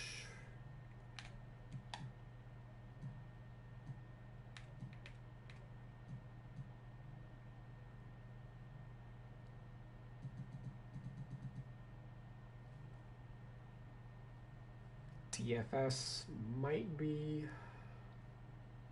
a long-term 4. Kind of depends on how the Mavs want to run this.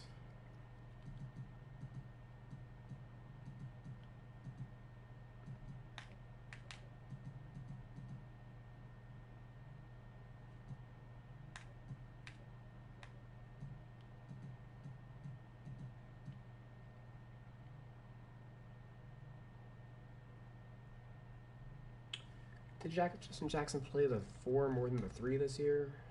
I'm not so sure about that.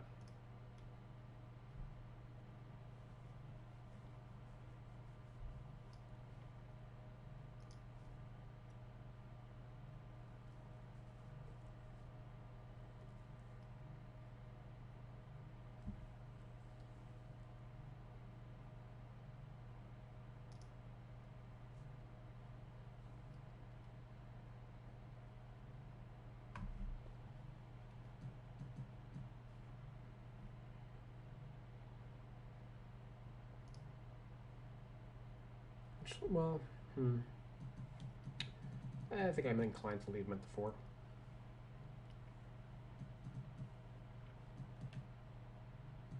Well, maybe not. Yeah, I think when healthy.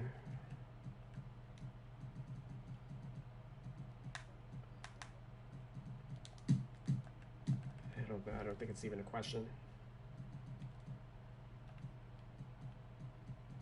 Because again, Dwight Powell missed the back end of the year, and like Porzingis's injury forced more minutes for Kleba, which everybody had to bump up a position. But I think normally Jackson's going to be the 3, a backup 3.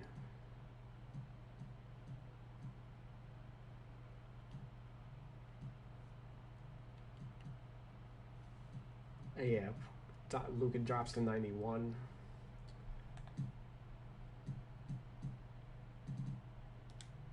When you switch in a point guard.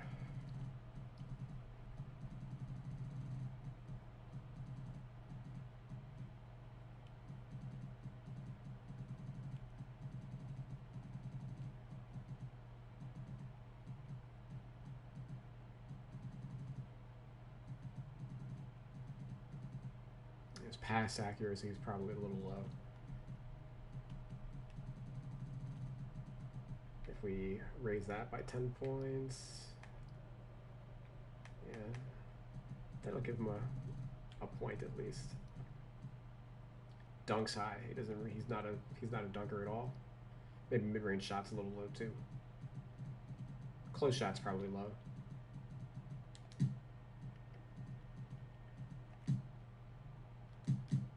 Okay, Brooklyn Nets. This is a tale of 2 seasons. They just signed Steve Nash to be their head coach. Nash is not in the game as a coach. They still have Jacque Vaughn. Actually, yeah, still have Jacque Vaughn. Was wondering if that made it into like the 2K update today, but not yet.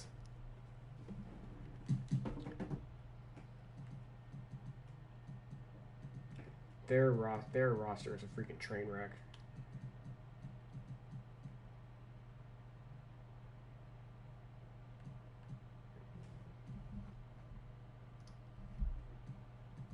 Based on all the injuries that they had this year, they got hit the hardest by COVID.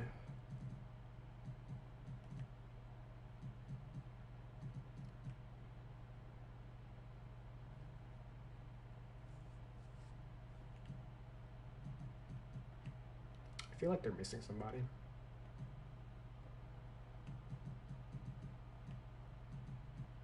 Four, 5, 6, 7, 8, 9, 10, 11, 12, 13, 14, 15, 16, 17, 18, 19, 20.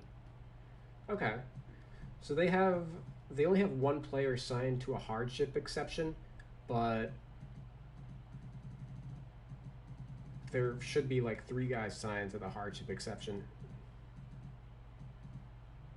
Because they have 20 guys on the roster.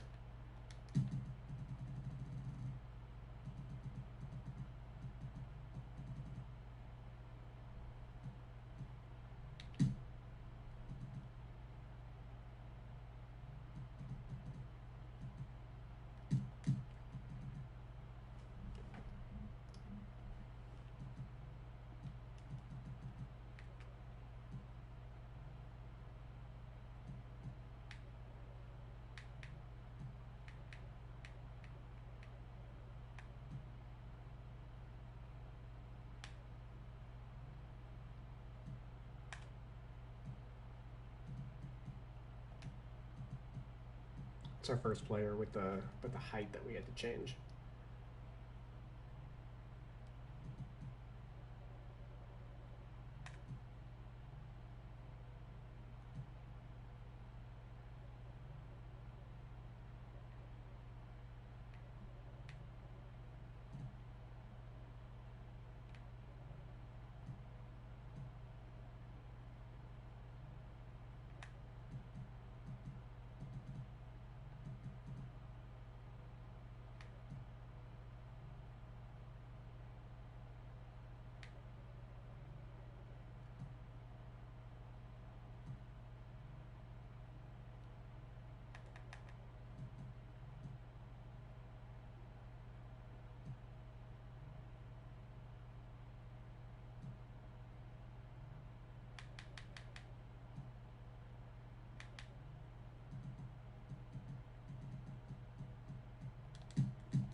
Okay.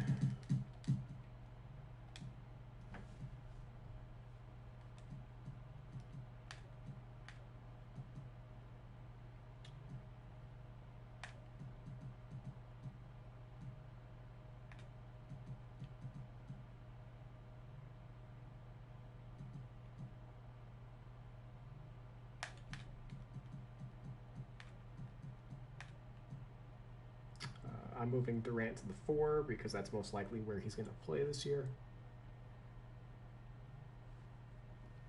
Just based on his size and just like the future of the league.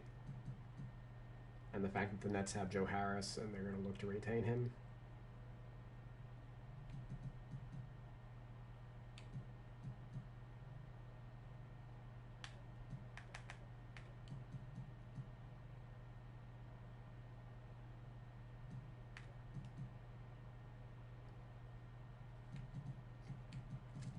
Oh, the Nets are missing a player. Wilson Chandler. Because Wilson Chandler opted out. And he would be player number 21.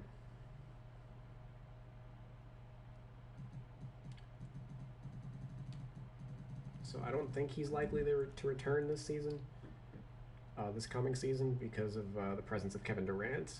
But not entirely outside the realm of possibility. And he certainly played more for the Nets than like Lance Thomas did. So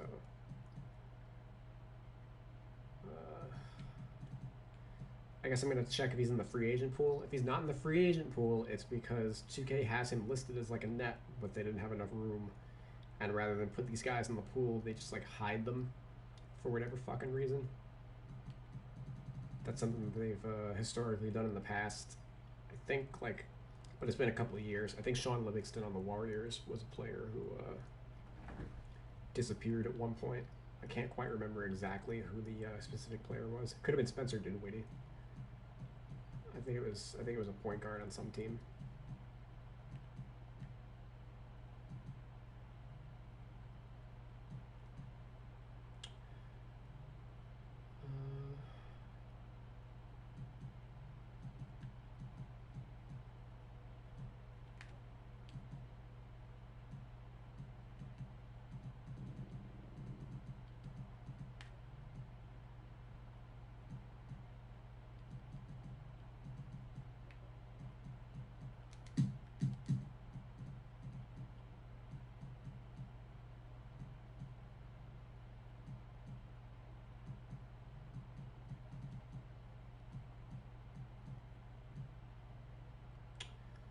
I think TLC might be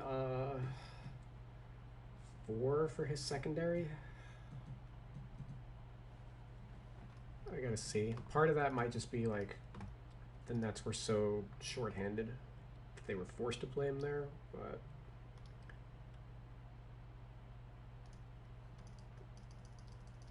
moving forward, it probably... Yeah, I'm going to change that because I don't think he's more likely to play the 4 moving forward than he is to play the 2 as his secondary.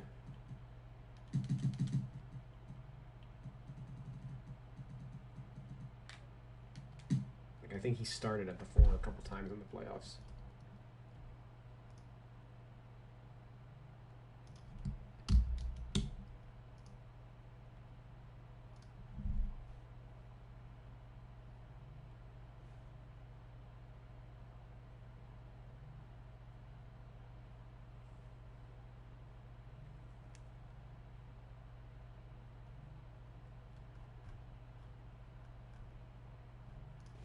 Yep. Oh, I didn't do Dallas' depth chart. I'll go back to them in a second.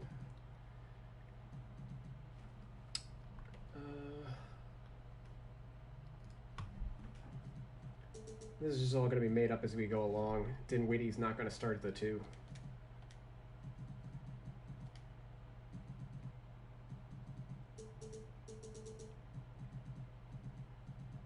You know, the fact, like, the Nets are going to have to move somebody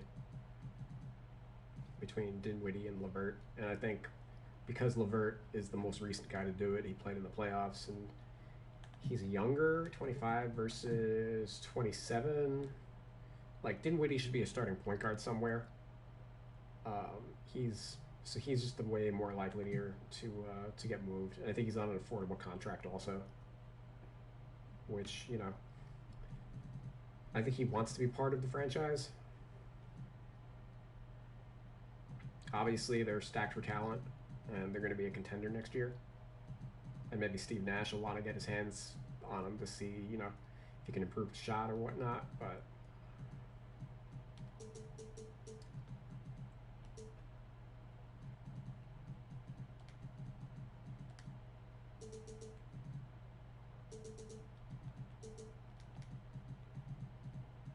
moving Jarrett out to the bench because prior to the bubble, DeAndre Jordan had taken over as the starter.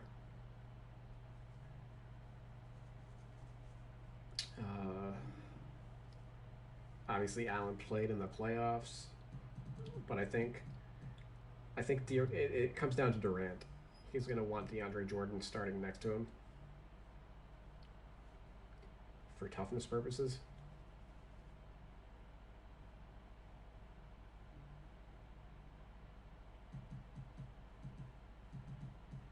If what's his name was still the coach, I would be a little higher on Allen being the starter this coming season, but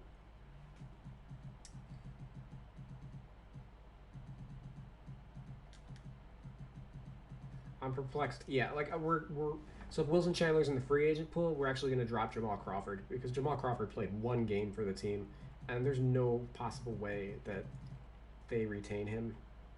Actually, based on the way the roster's kind of constituted, because they're already maxed out, we can't actually add anybody. If I released Crawford, we won't be able to add somebody else to the roster without going through some craziness. So I'll just leave Crawford there for now, I guess. And once free agency starts, we'll start making those kind of adjustments. But they're so loaded on guards that there's no way he makes the roster next season.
Yeah, and the 40-year-old Jamal Crawford rates higher than Garrett Temple.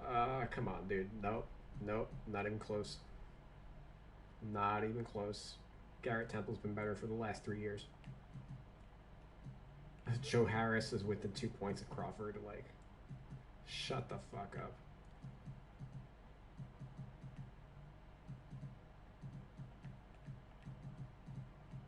Yeah, this means you're bad at your job. There is no way around that.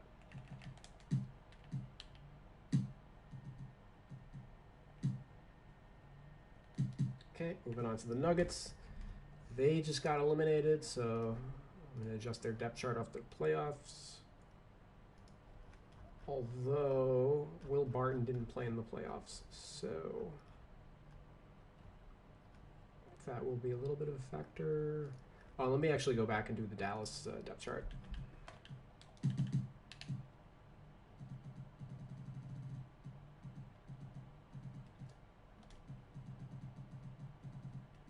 Oh yeah, Willie Cauley-Stein was another guy they were missing. Man.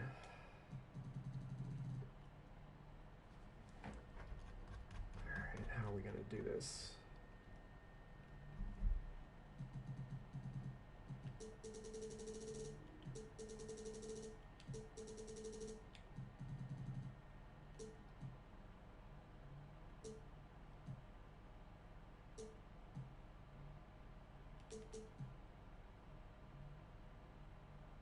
And Powell, well, okay, that's, fix that.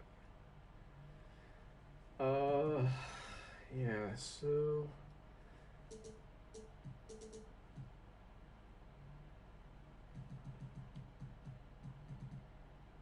Bobin played 14 MPG, so we'll say that's Cauley.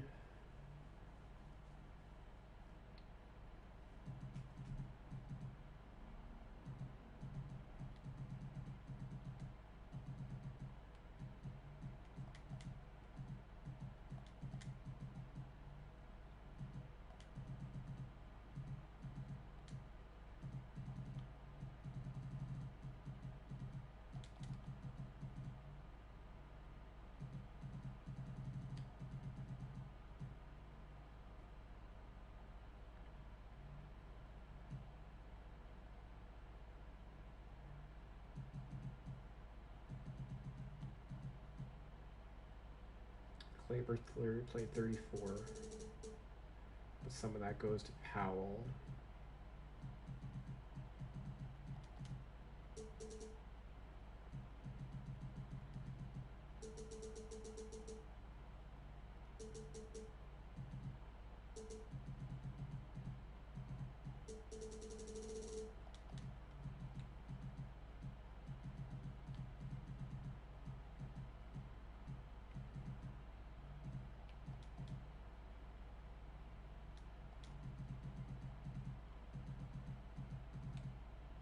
MKG will be out of the lineup, or out of the rotation with the healthy Powell.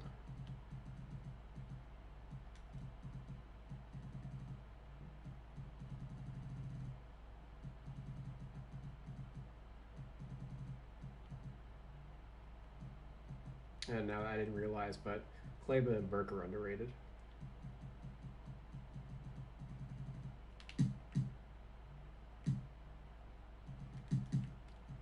Okay. Jamal Murray is probably one of the players that went up in the roster update, as he had a great series.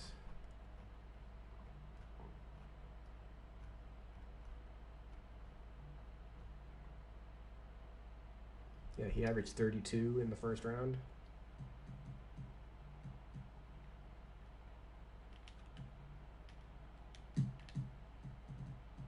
Oh, so because they're not eliminated, Will Barton, we just injure him.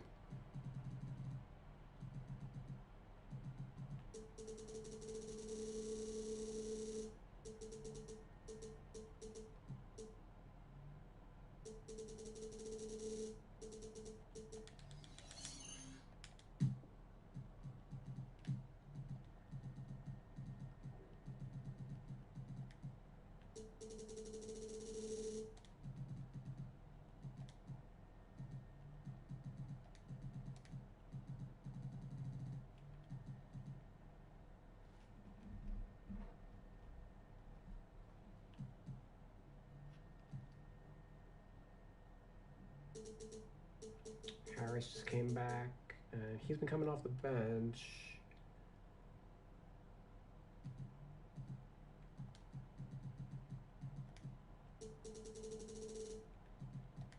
We'll do like that for now.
Alright, looks good.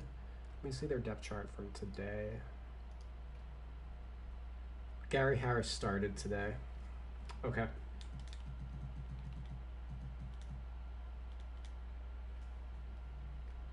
And did anybody lose their roster spot? No.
Oh, we got a second player with the messed up player hype.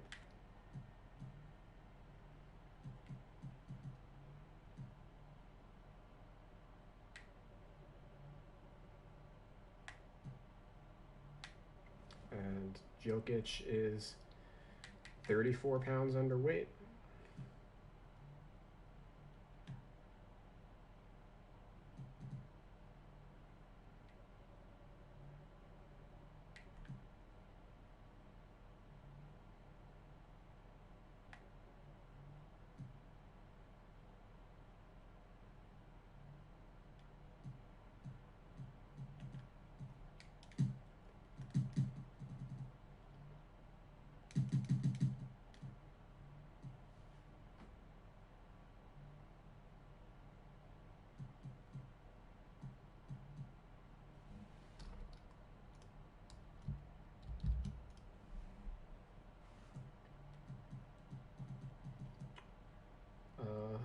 PJ, really a point guard.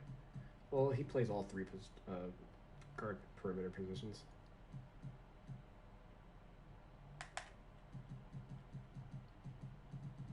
But for the Nuggets purposes, he's a point guard.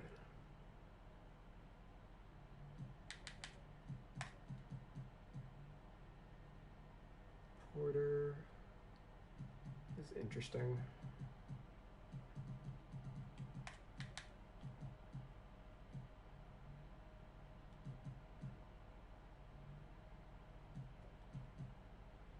Jeremy Grant's a power forward center. Meanwhile, he's starting at the 3 in the playoffs.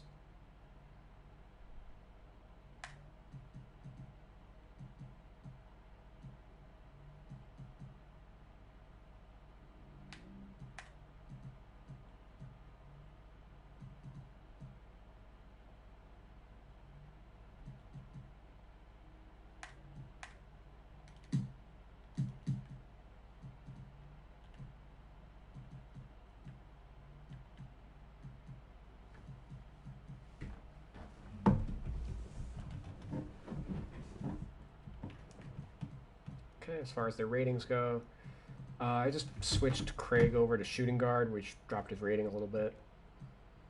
Definitely should be higher than that.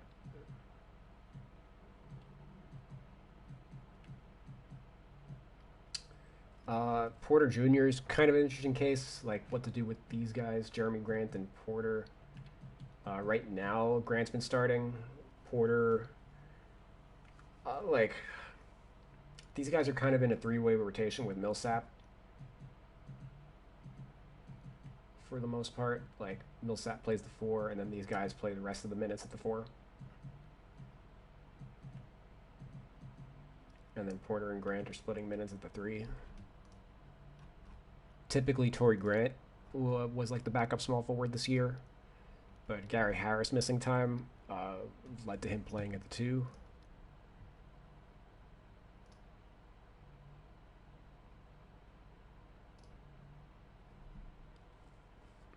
And Murray played a little more at the 2 during the playoffs in his matchup with Mitchell to kind of compensate.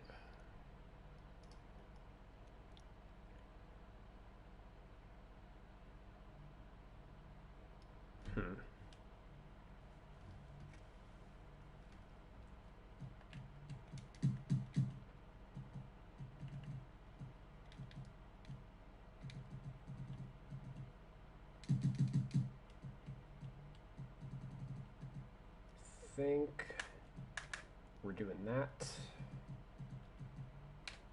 and then we're doing that.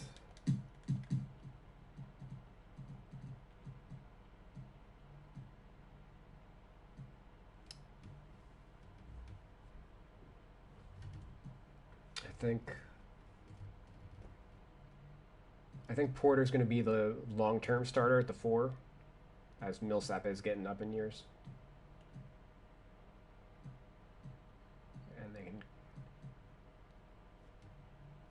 Although, like, offensively, he's probably closer to a 3 than Grant.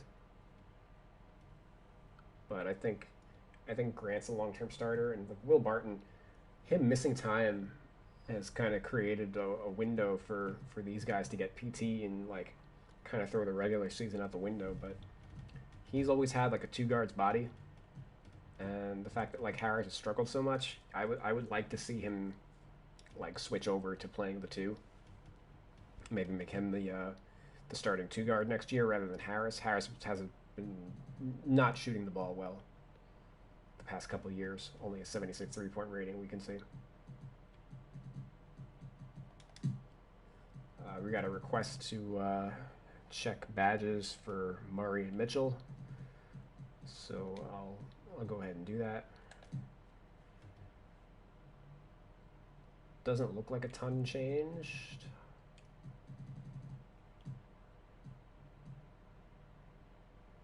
Never mind, I stand corrected. How the fuck? This guy has a gold in pick and popper.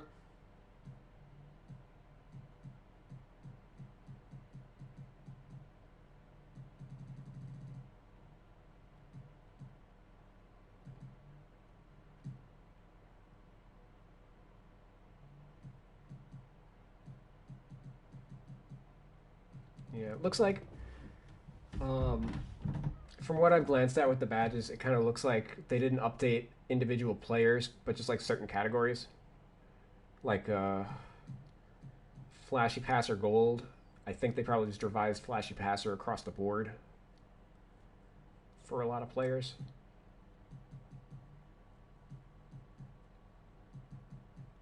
But I mean, I don't know. This one kind of takes the cake for me. Pick and popper.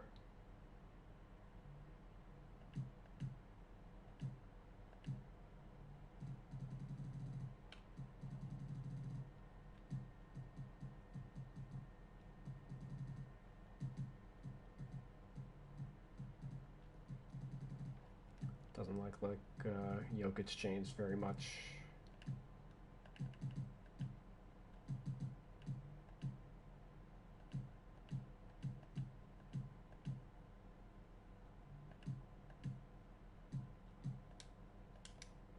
Oops. Let me head over to the Jazz. Mitchell.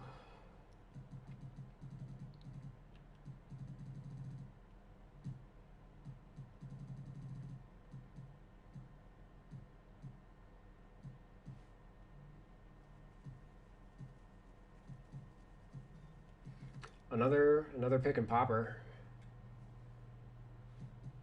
Kind of a weird one.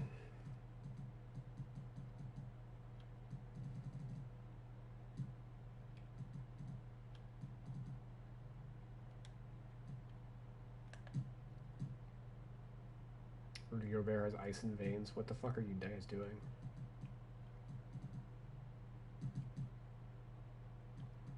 Yeah, Hall of Fame here. It looks like they gave out, they were a little more open about giving out Hall of Fame caliber badges to the current players.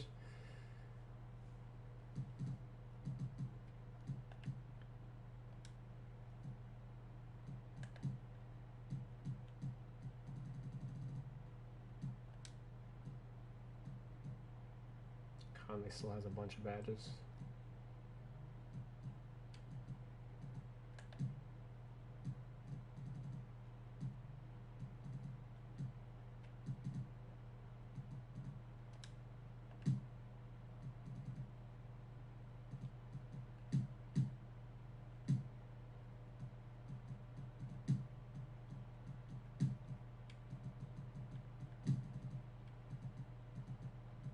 $51 badges for Paul George.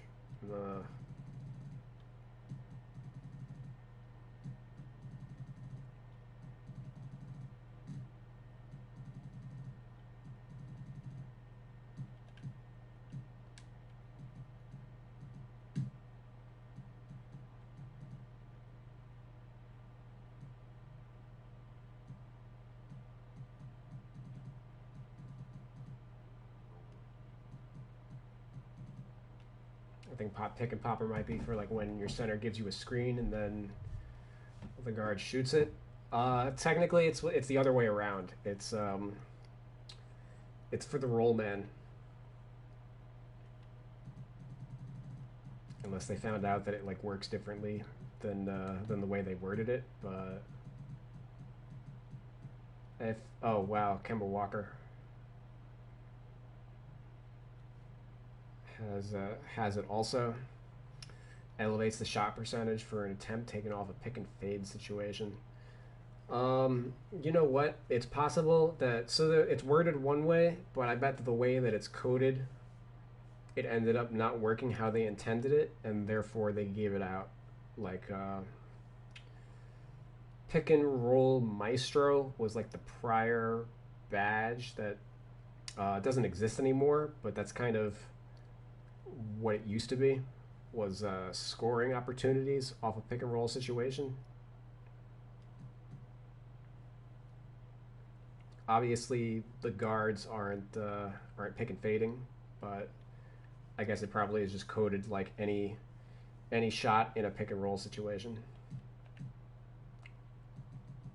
Because yeah, this is definitely new. I've noticed a handful of guards with the pick and popper already.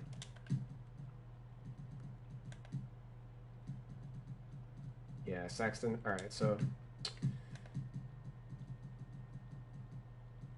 okay, cool. That's something to note.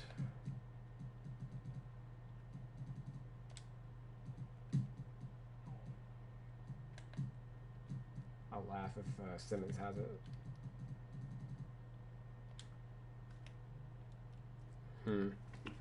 Let me actually check real quick. Stats for pick and roll ball handlers. Okay, so let's see.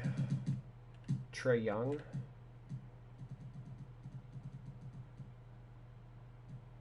Bronze, okay.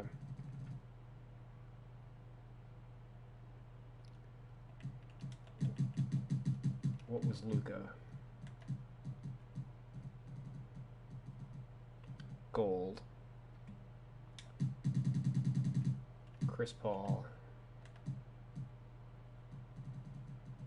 Silver. Mitchell I already saw. Damian Lillard.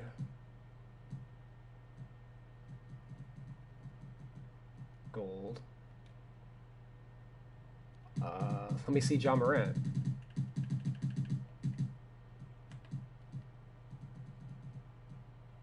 Bronze, yep. Let me see Derrick Rose. Bronze, yeah, okay. So they just did it for all pick and roll scoring.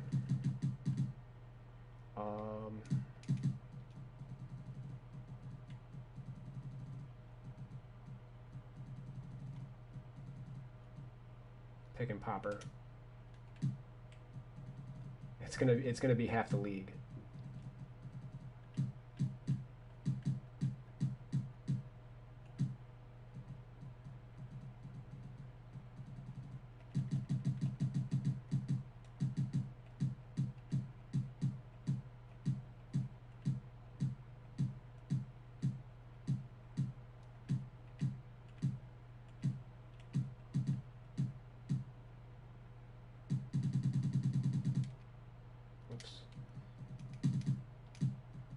Okay. All right. Well, that's a cool observation, I guess.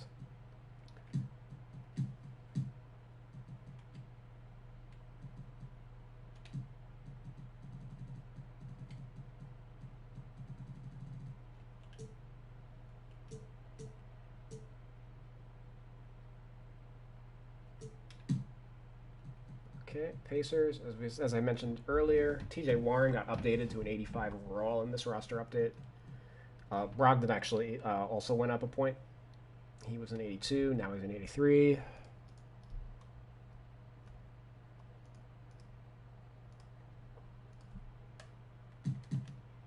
I'm not. I think this is ludicrous.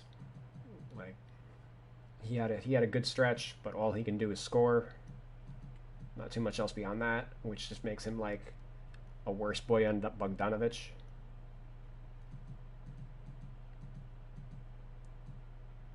You know, this is a prisoner of the moment type of rating.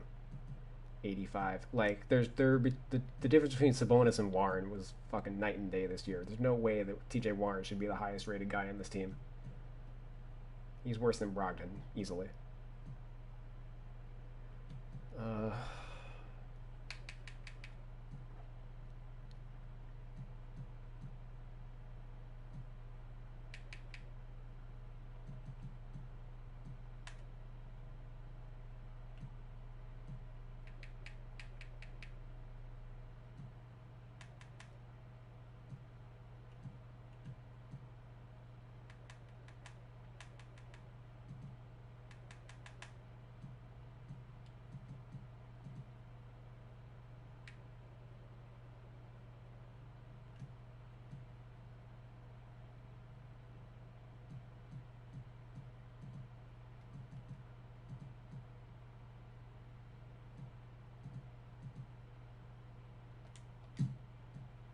Okay, thanks for watching, Mad Lag.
Okay, kind of awkward that, like, the Pacers played Doug McDermott as a 4 this season. Which is kind of a sign of the times.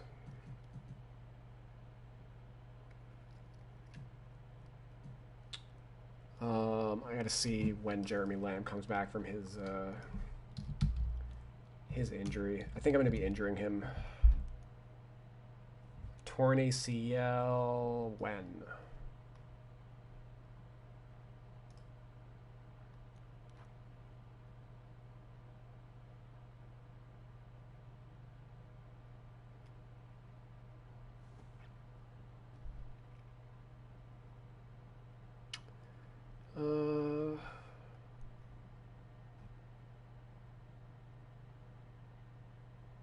he tore his ACL on February 24th, and by the time the season starts, it's going to be Christmas.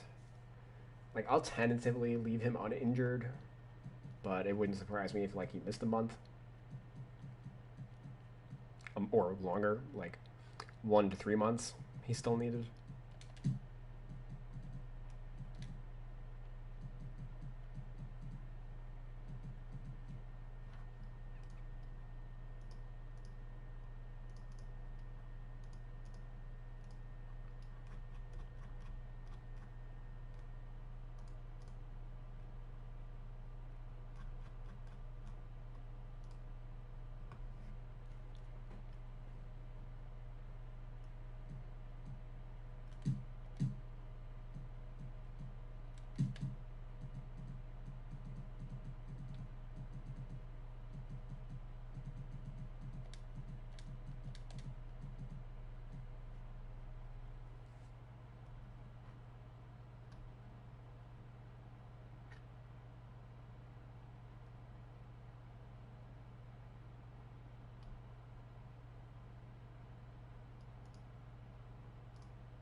Oh, I guess if I'm leaving Jeremy Lin healthy, then yeah, he's in the rotation, right?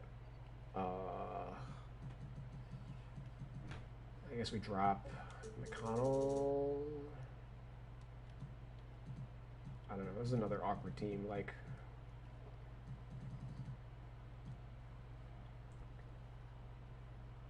is Oladipo actually a free agent?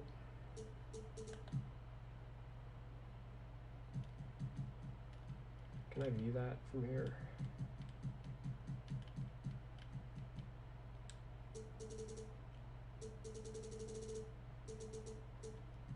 Like, ideally, they got to move Brogdon to the 2. And I think start Holiday the way that their depth chart is constructed.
Okay, moving along to the Pelicans. Rumor is they might be looking to move Lonzo Ball in free agency. Or not in free agency, but in trade, because he's coming up on his extension, and he hasn't really established himself as like a max guy. And the Knicks recently they named him as like their franchise point guard of the future, or at least that's how Leon Rose is kind of looking at him. So maybe they swap him for like RJ Barrett or something like that, since Barrett disappointed in New York, and he would get to rejoin Zion Williamson. So that's something to keep on the radar. But they're kind of lacking point guards without. Well, technically they were lacking point guards because like Drew Holiday's been playing the 2 guard for the longest, and I think it's time. Like, y'all don't need Lonzo to be your long-term franchise point guard. Just get Drew Holiday to play his natural position, and then have RJ Barrett be your 2 guard of the future. I think that makes a lot of sense to me.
How's everybody off 1 pound?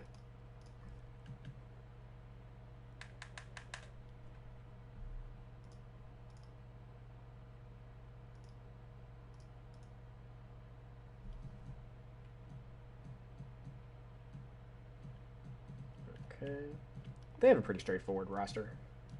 Darius Miller missed most of the year with, or he missed the entire year with injury.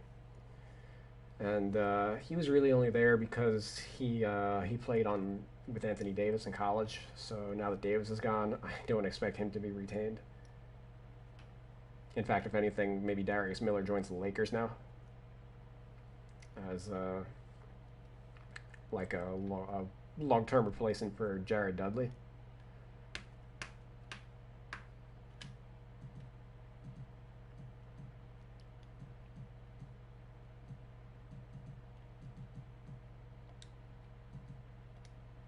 Yeah, as far as their ratings go, Lonzo might be a little low.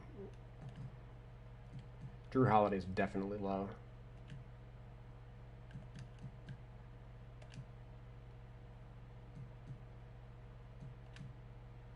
And Favors is wildly better than Jackson Hayes and Jahlil Okafor. This is kind of ridiculous.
Okay. Moving on to Detroit.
We're taking 2 guard away from his secondary.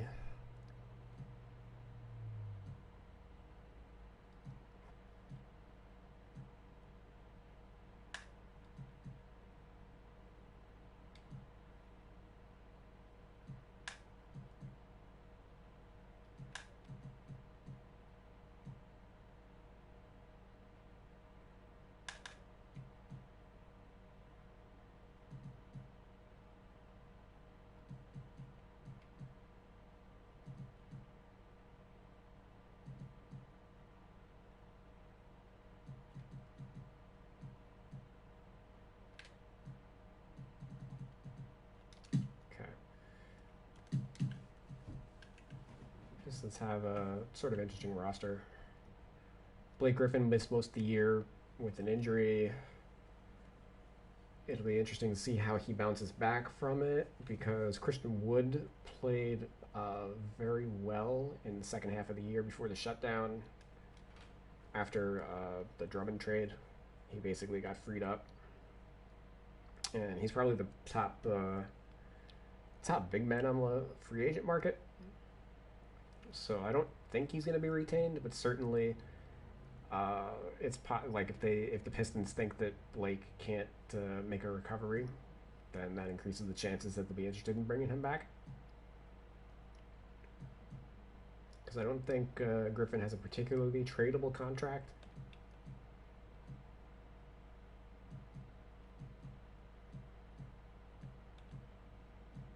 And they're not exactly loaded at the 5, so it is possible that they could bring him back and start him at the 5 next to a healthy Griffin.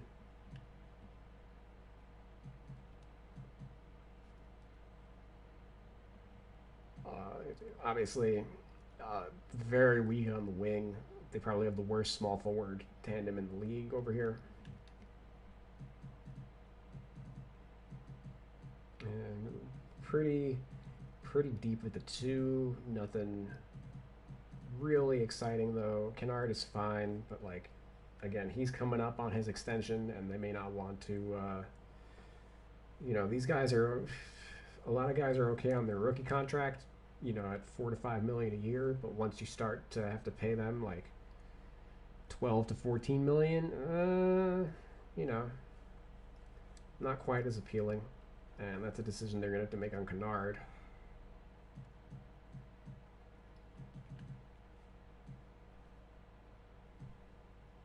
And I wouldn't be surprised to see Derrick Rose get traded to a contender, but certainly he's, he was the 6th man for some of the year.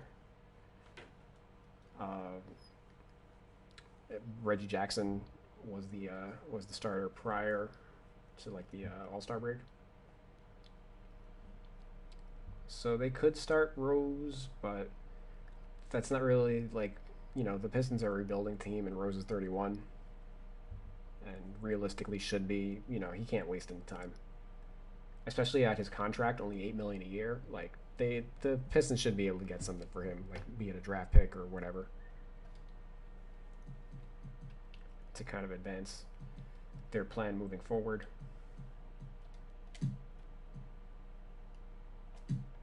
And I'd say even at 81 overall, he's probably underrated. He should probably be the top rated guy in the team over Griffin at this point.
We got our defending champ, Toronto Raptors.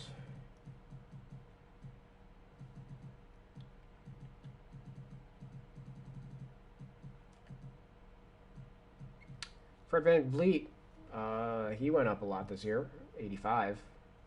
I don't think he should be remotely close to Kyle Lowry, but you know, certainly this is another one that they probably looked at this playoff production in the first round, but I mean, it was against the Nets. Come on, dude.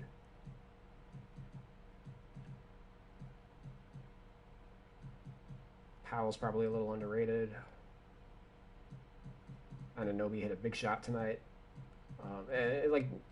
It's the clown shit. Like, Anunoby's a 79, Patrick McCaw is a 73, right? Which is a 6-point gap. There's no way that there's, you know, there's not an 18-point gap between Norman Powell and what's the best analogy I can use? There's not a 6-point gap between Fred VanVleet and Mike Conley.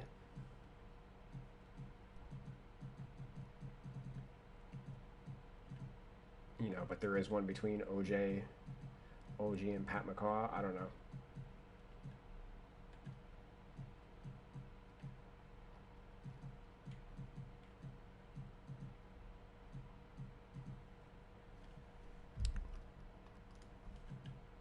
Okay.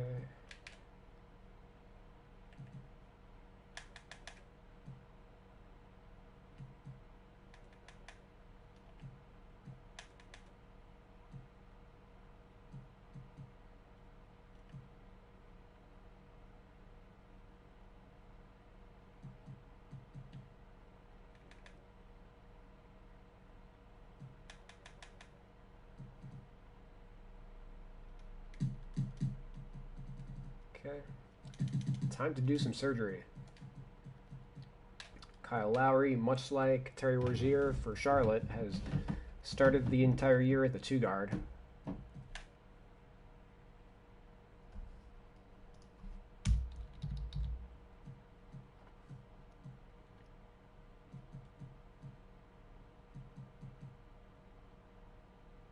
You know, he plays the vast majority of the backup minutes behind VanVleet.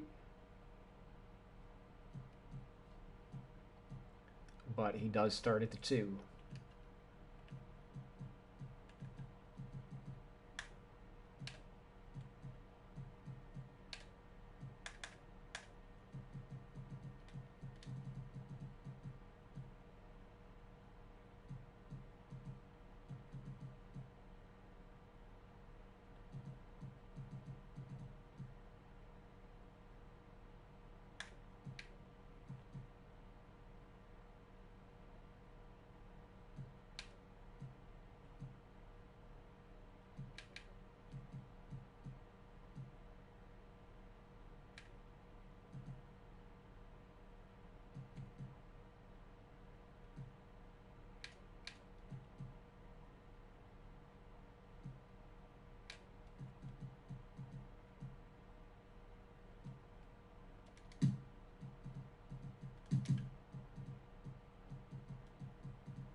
Matt Thomas is more of a 2 guard than he is a 1, but I can't have. I'm just not going to have only 1 point guard on a team.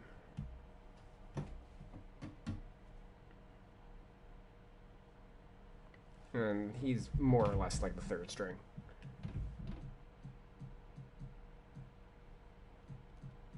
You know, Terrence Davis also sees a little bit of time at the 1 in spot minutes, but.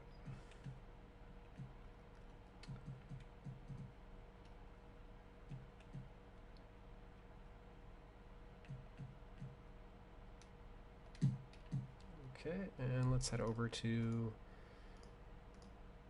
the Raptors depth chart since they're still alive.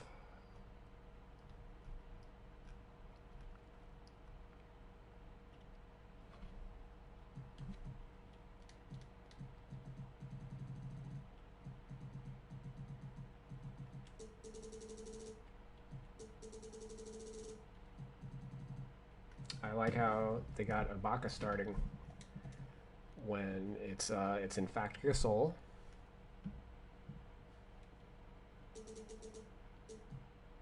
Way to be watching the games.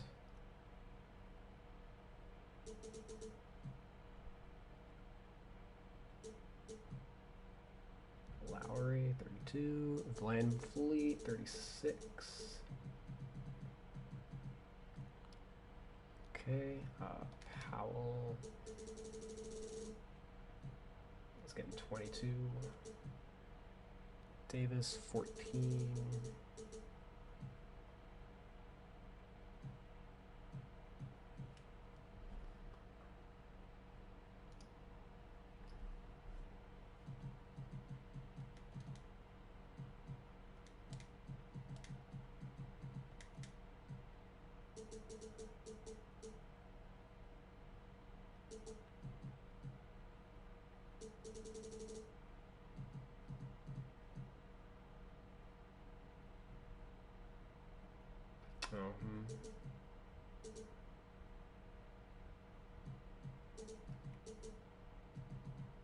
Okay. McCaw has not played in the playoffs.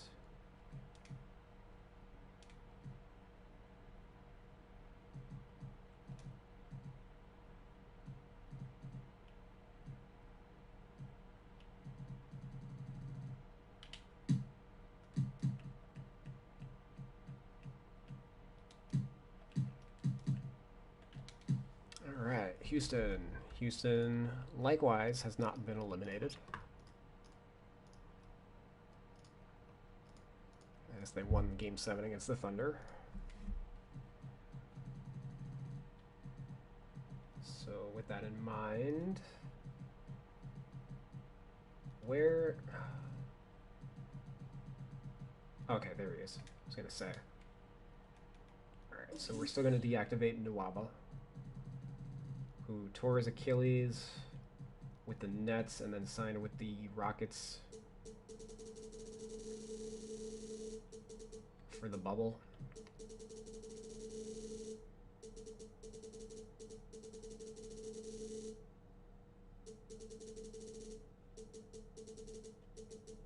And he should be healthy for the regular season, but not active for the playoffs. Cephalosha likewise opted out,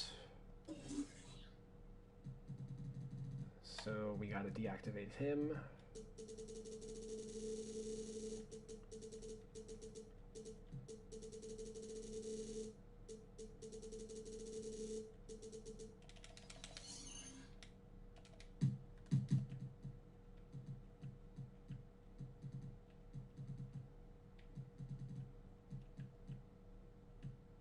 Okay.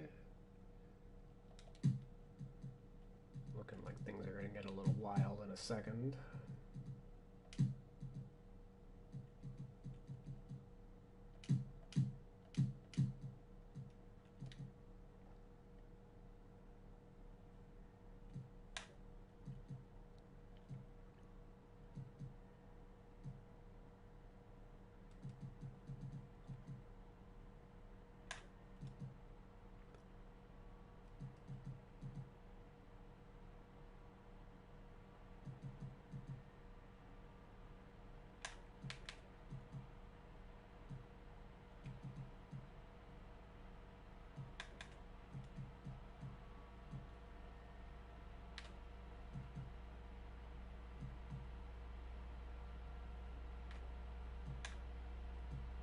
How much did I drop his rating just now? 4 points. Nice. Carroll, as a 4-5. I don't know.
Get out of the rotation.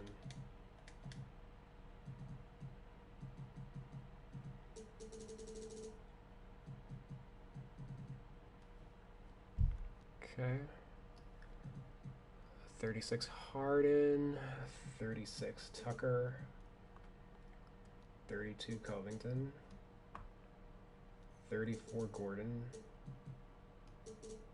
28 Westbrook as he works his way back from injury. House 33, but he was starting in place of Westbrook, so let's see what he averages off the bench. Off the bench, he's averaged 28 minutes a game, so still a significant role. Jeff Green's getting 30 minutes a game right now, savage.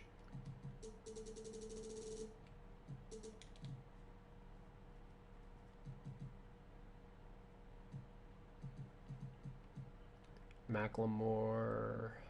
Rivers is ahead of Macklemore. Okay, how many overtime games did they play? Because their minutes are much higher.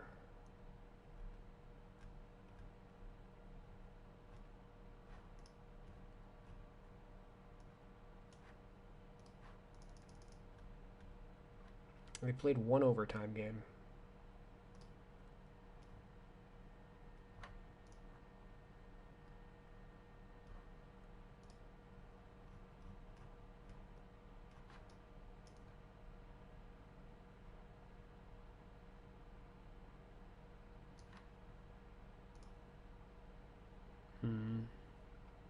Did Macklemore play in like the last game?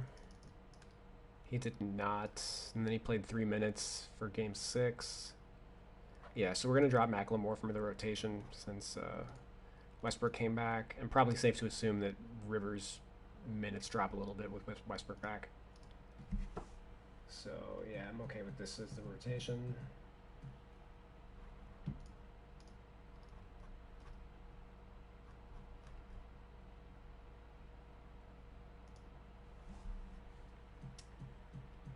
Carroll, Frazier,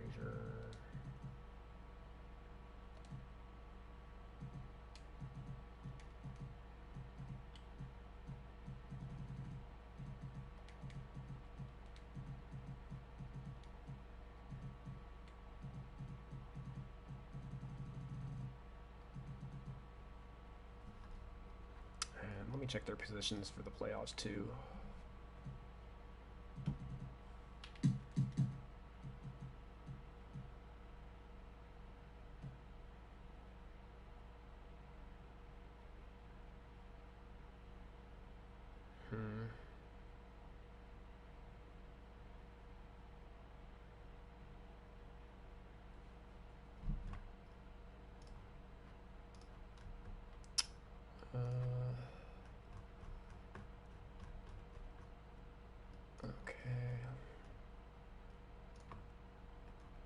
Let me see their lineups for this game. I basically need to figure out whether or not we're counting PJ Tucker as a 5 or Robert Covington. And that's going to be based on the substitution patterns.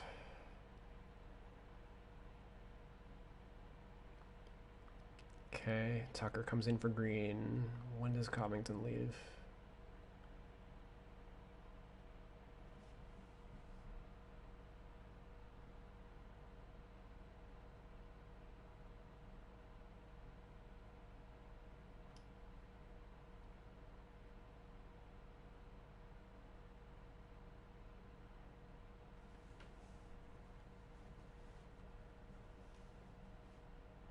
Oh, okay. Covington leaves and then Tucker comes back in.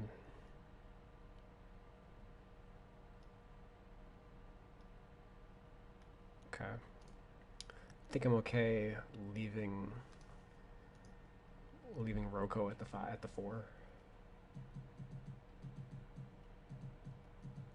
None of these guys freaking play, so they basically have a 3-man rotation with Tucker, Green, and Covington. Although, does Jeff Green ever not play the 5? If that's the case.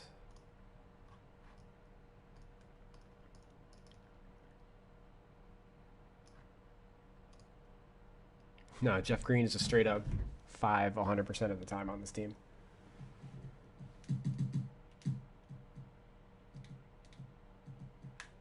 So,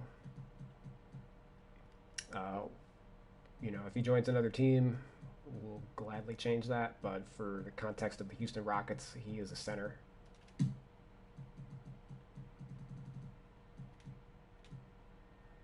Harden's badges.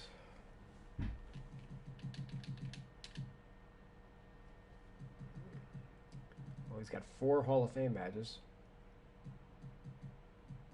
for finishing. 2 more for shooting.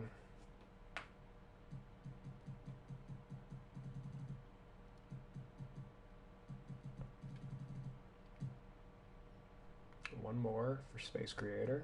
Duh. I would have given him one for Ankle Breaker too.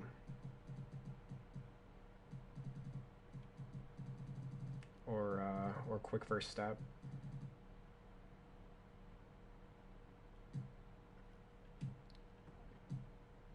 And only 1 defense badge? Oh man. That's gonna have to change after that last game, right? Westbrook has 54 fucking badges.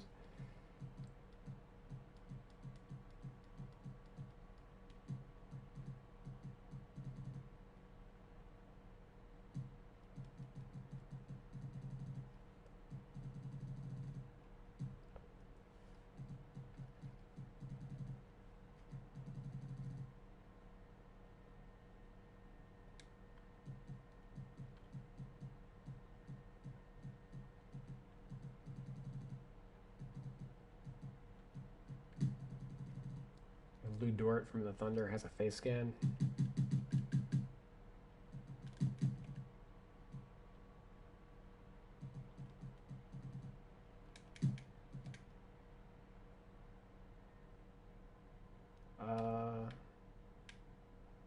Looks like it. This looks enough like him.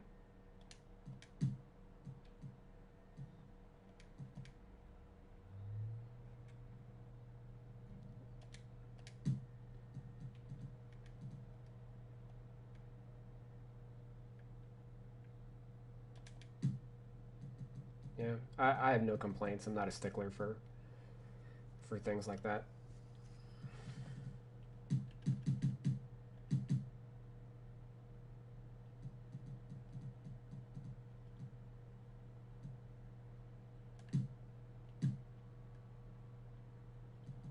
As far as the ratings go, I saw somebody complain about Westbrook being an 88, but he didn't have the greatest year in the world.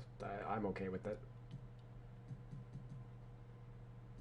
Although it's easy to say, you know, see Harden with a 96 and be like,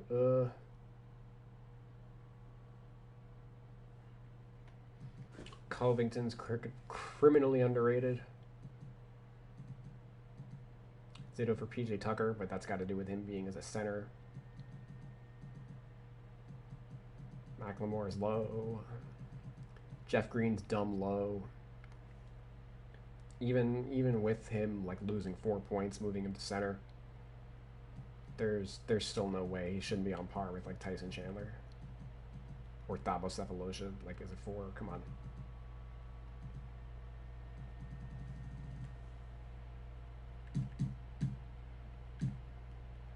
Yeah, I think I showed KD badges, but I'll go back.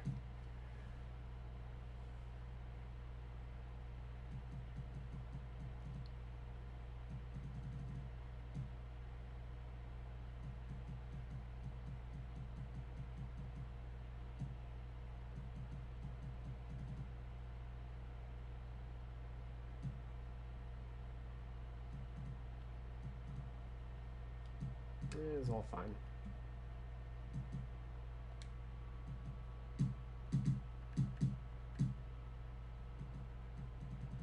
Well, I mean, he didn't play at all last year.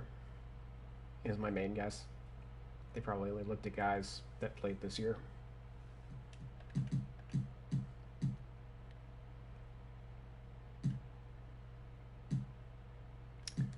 Oh man, we're almost done. Spurs, 1, 2, 3, 4, 5, 6, 7 more teams.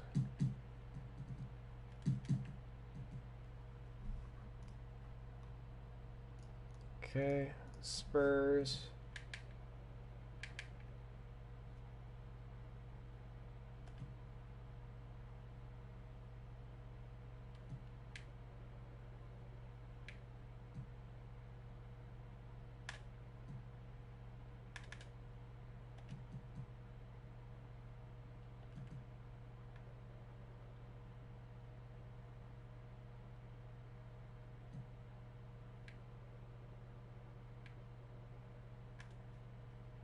Rudy Gay being listed at 250 was the most neck-breaker moment of the season for me. Like, whoa.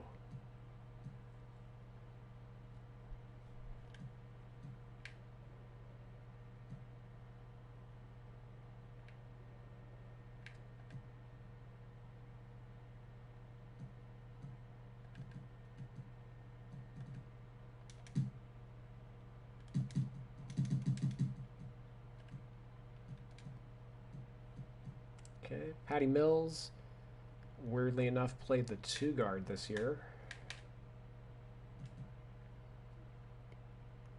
And that's because Derek White off the bench was a point guard.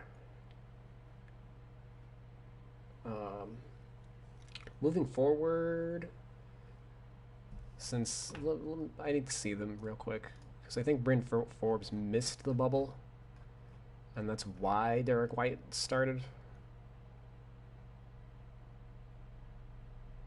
in the bubble.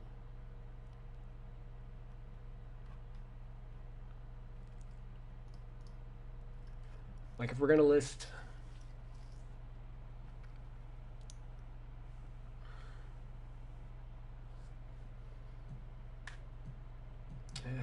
I'm okay since Derek White started the 2 guard in the bubble. And I think that's likely to continue moving forward. I'm okay moving Patty Mills to like his natural position.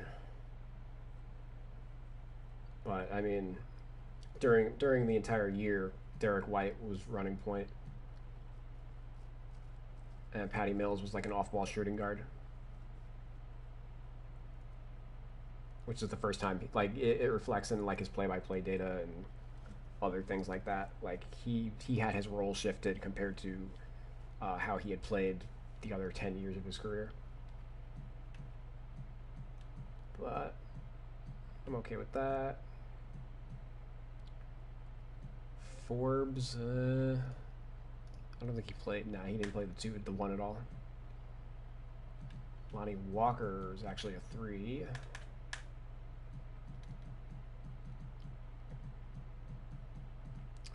Weatherspoon, I think he was just a 2. Huh.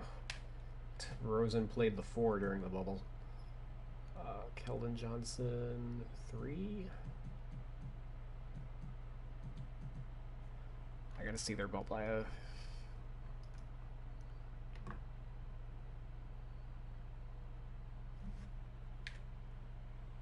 Yeah, he was a 3-4. I mean, they were so short-handed during the bubble.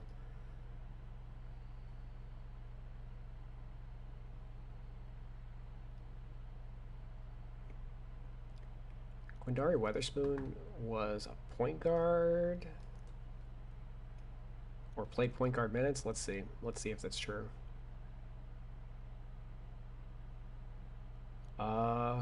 Yes, it's technically true. Okay.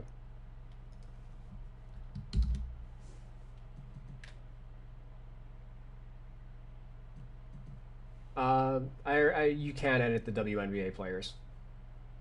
I can confirm that. Basically, whenever you create a roster, it asks you to. It's basically a separate roster file. Whenever you go to a roster, it asks you if you want to make an NBA roster or a WNBA roster. They're completely separate. They're not. You can't like add WNBA players to like the NBA teams, and vice versa.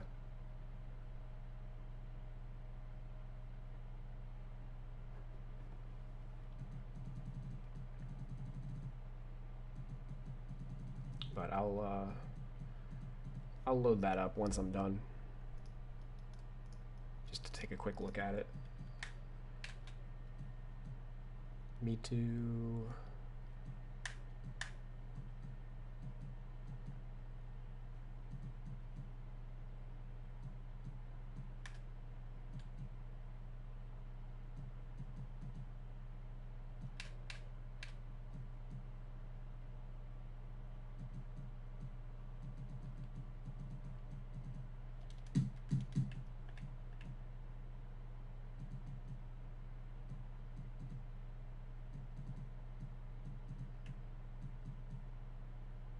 Bellinelli's a little low. I know he was pretty bad this year, but he wasn't like unplayable bad.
Okay, Suns. I think Booker went up in the bubble.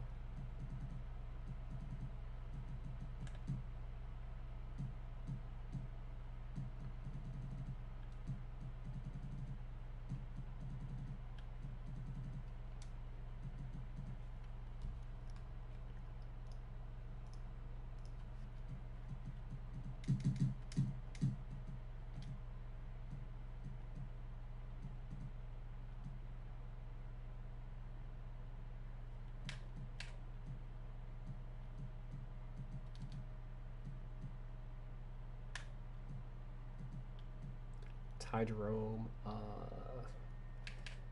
like on the context of the team, he's realistically like a 2 guard, I think, rather than a 3, but based on like the rest of the roster.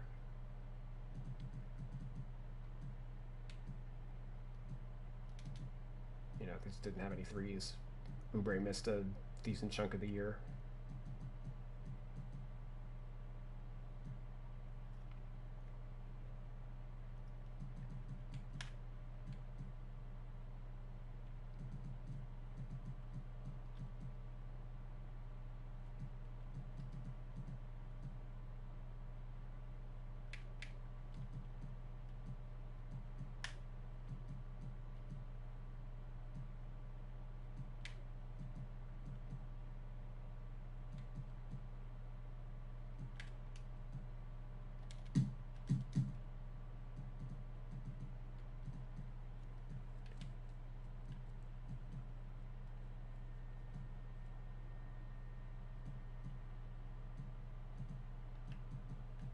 Rubio's very low.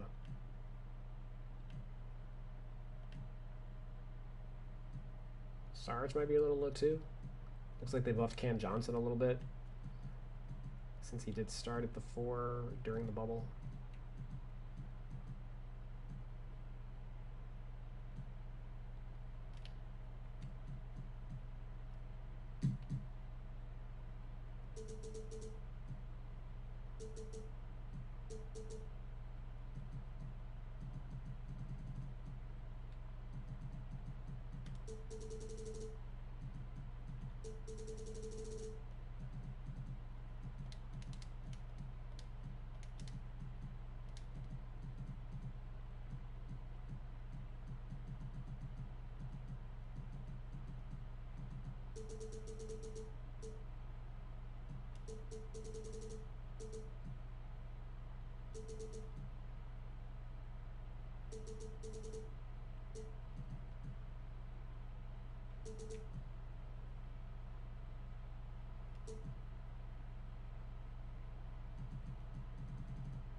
Okay, OKC got eliminated yesterday.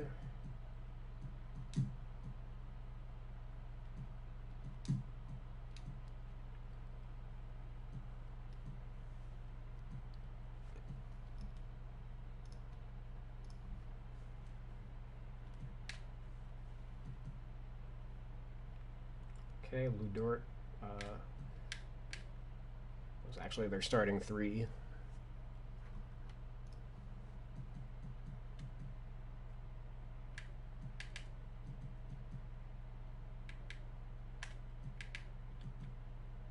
Yeah, lots of guys getting their positions changed.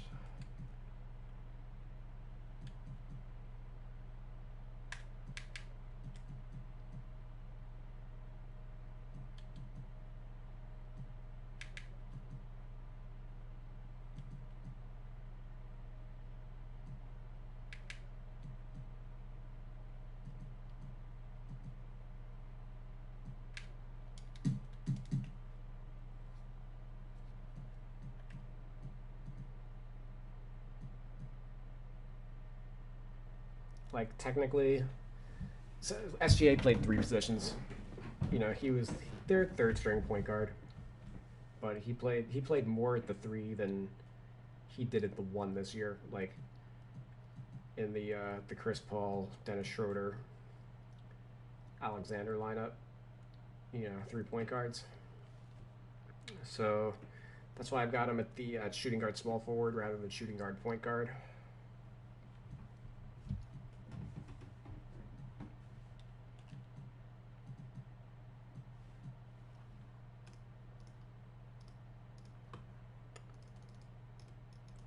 Since they just got eliminated, they grab their playoff rotation.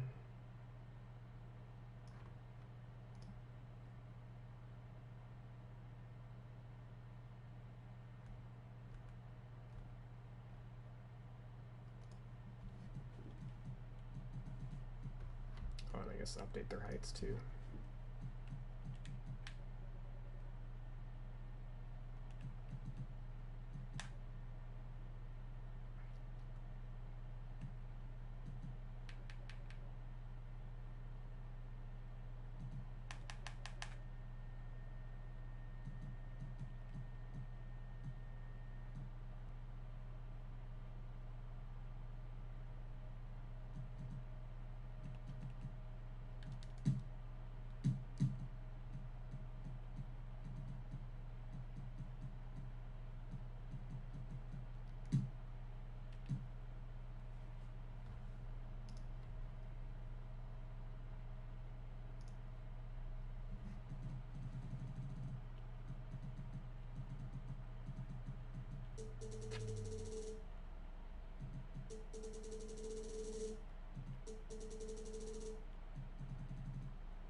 I think I can move Burton to the 2,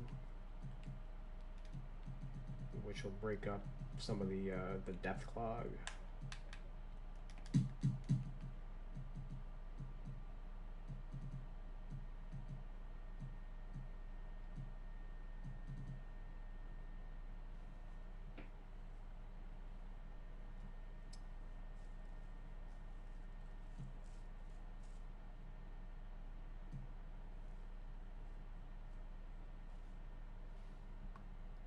Or I could just move him to the 1. Like he might be the 3rd string. I gotta see if he actually has any lineups where he's the top guard.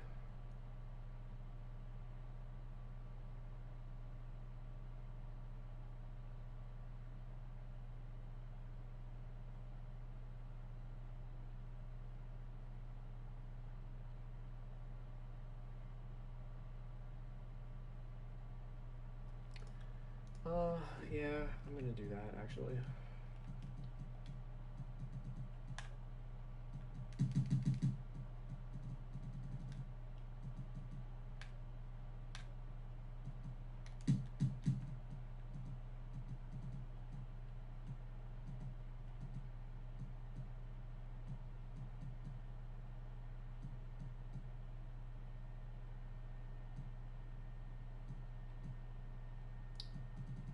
So as we can figure, Lou Dort, underrated at 75 overall. And that's 75 after I just switched him to the 3, right? Because he was originally a 2.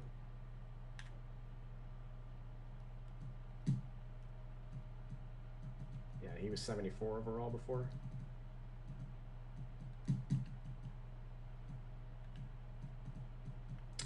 Ferguson's a little low. Actually, a lot low. 69's terrible. I just moved him from the 3, but that means he was like, what, a 72? Nader's low. Diallo's low. Gallinari's probably low. Baisley's low. Adams is low. Doel's low. Whole team is low. They made the... You know, they were the 6th seed in the West.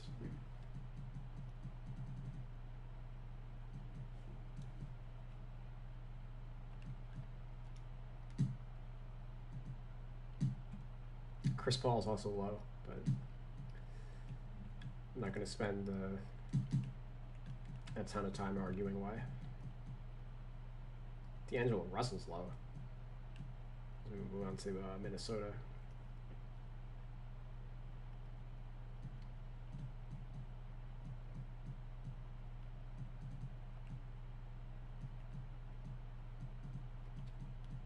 Okogie's probably low.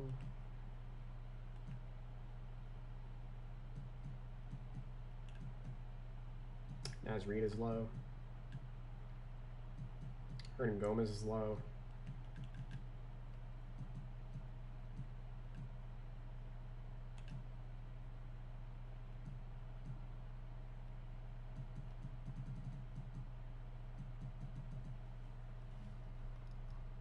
they got the #1 pick. They're going to draft Anthony Edwards most likely, who profiles as like a shooting guard small forward. So that's kind of awkward because they're loaded with small forwards. Who are, he'll probably play the 3 and push. Culver's really a 2. And Okogie's been a 2 masquerading as a 3 in like the Lou Dort kind of mold. But probably not a great sign that they're drafting a 2 guard after they just drafted Jarrett Culver, right? And they just acquired Malik Beasley, so they definitely weren't lacking for wings at the current moment. Technically, they realistically need like a good power forward. They have the weakest power forward spot in the NBA.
I can't read.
Okay, 3 more teams. Portland Trail Blazers.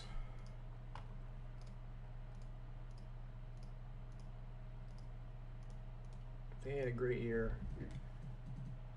Well, they had a great second season. First portion of the year was kind of a mess, as they really missed out on Nurkic. Hassan Whiteside did not do a good job filling his shoes. Like, his numbers were okay, but his defense was atrocious.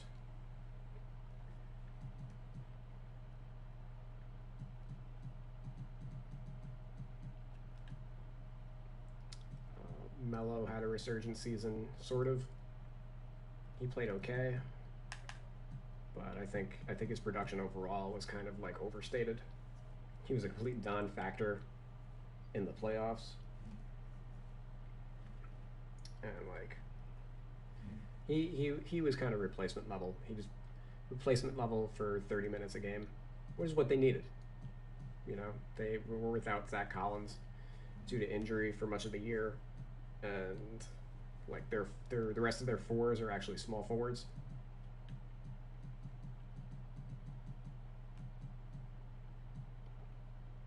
So I think he's appropriately rated. Rodney Hood they lost early in the year to a torn Achilles. He'll be back in time for the start of next season. And they were without Trevor Ariza for the bubble. So get those two guys back, and you know, you're pretty good on the wing.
Oh wow, this one's wildly off.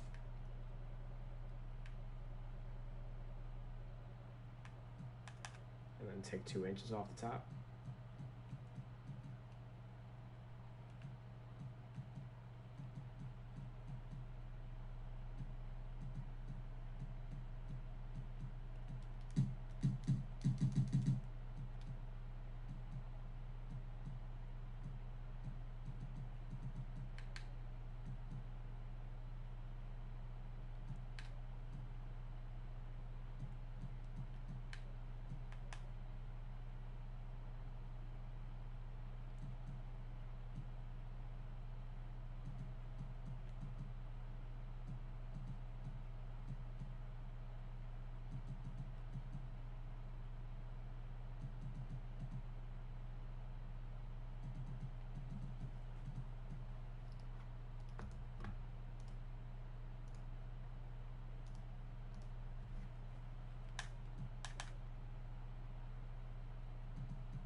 So Hazonia's a little low if he's rating lower than Nasir Little.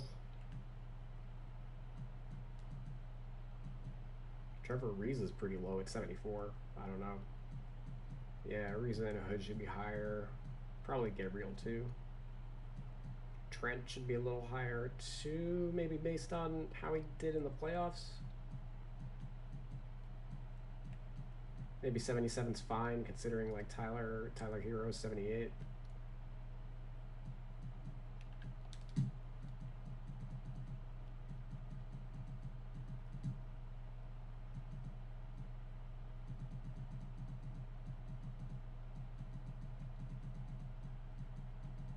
they're loaded when healthy, though.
Okay, Golden State.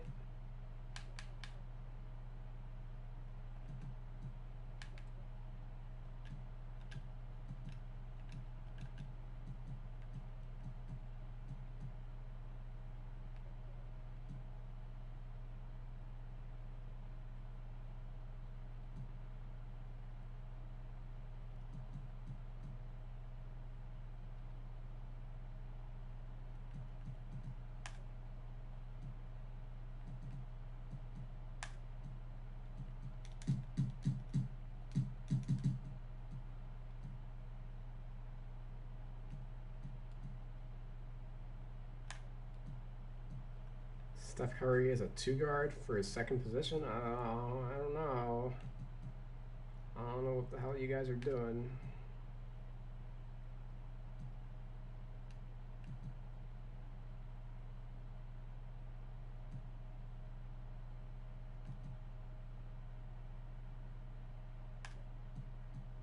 In past years, Green would have been a secondary center, but this past season, he played more at the 3 than he did at the 5.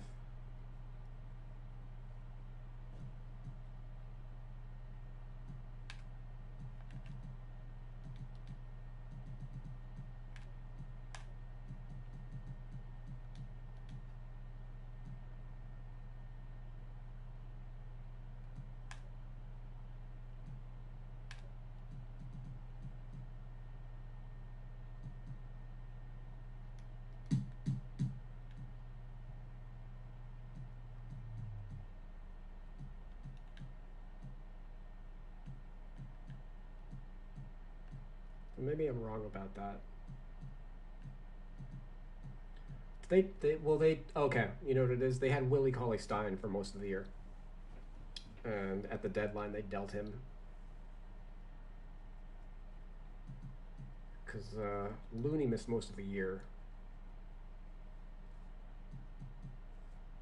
And then Chris entered the starting lineup after the fact. So when they got back Wiggins, that probably ended his Green's forays into as a 3. So let me just check them out real quick. See if I need to update my my data.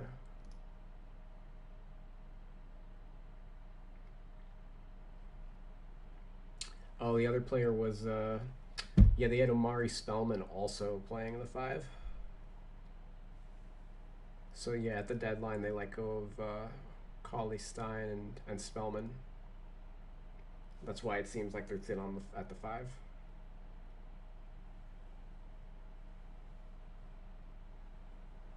So maybe based on like the context of their roster.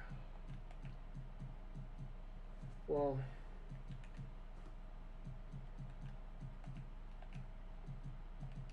yeah, I'm convinced myself.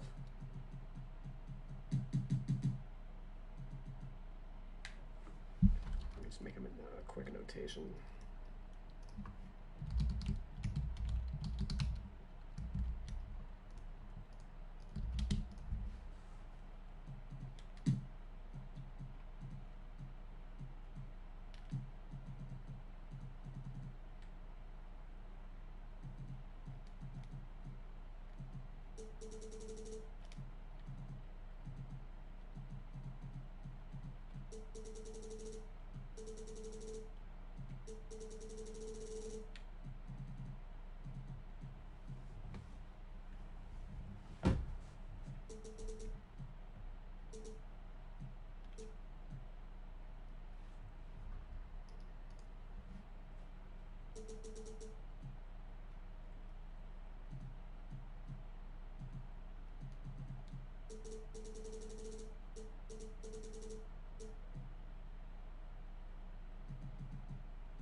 Yeah, I don't know. They need some help on the bench if they're going to be return to title contention. Like they're basically 6 or 7 deep. I wouldn't count on Looney after the season he just had. He just can't stay healthy in his career. Like Lee is fine as a backup. Pascal's okay, but like I don't know if he's the 6th man on a contender. Kind of less excited by him. Yeah, I think they might have to move Wiggins in like a subsequent deal and pick up. He's a salary match for Al Horford, and Horford would match what the Warriors do. You know, he'd make a lot of sense. It's like they're starting 5, and then you can figure out. I think it's easier to get a 3 closer to Wiggins than it is to get a 5 closer to Horford. Like they could just bring back Glenn Robinson the third for pennies on the dollar, probably.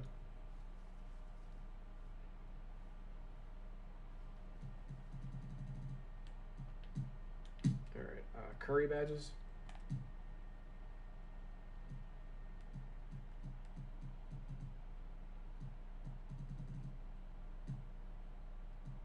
Okay, a couple Hall of Fames.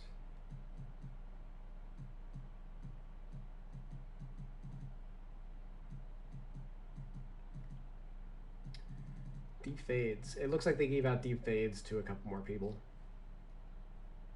As previously, I think they'd only given this to a couple big men, but now it looks like some of the guards are starting to show up with it.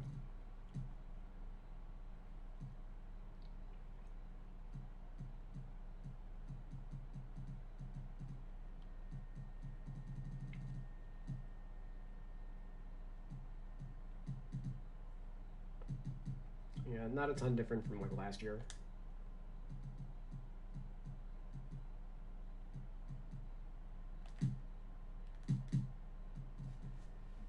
And mercifully, the last team.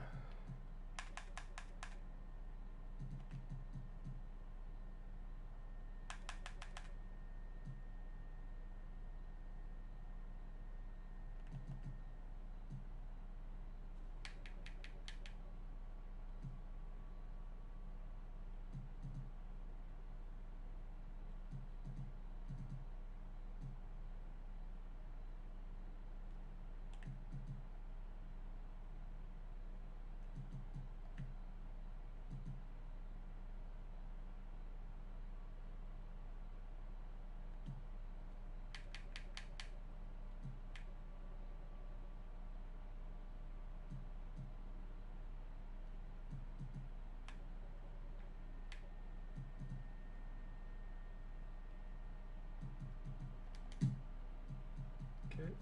The Wizards were obviously without John Wall the entire year. He looks a little underrated. if you're going off of what he did in his last healthy season.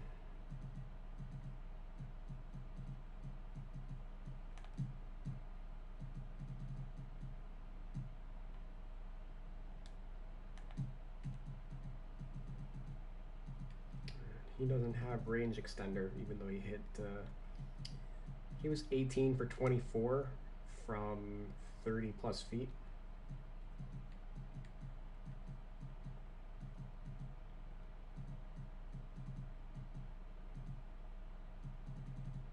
So definitely should have that badge.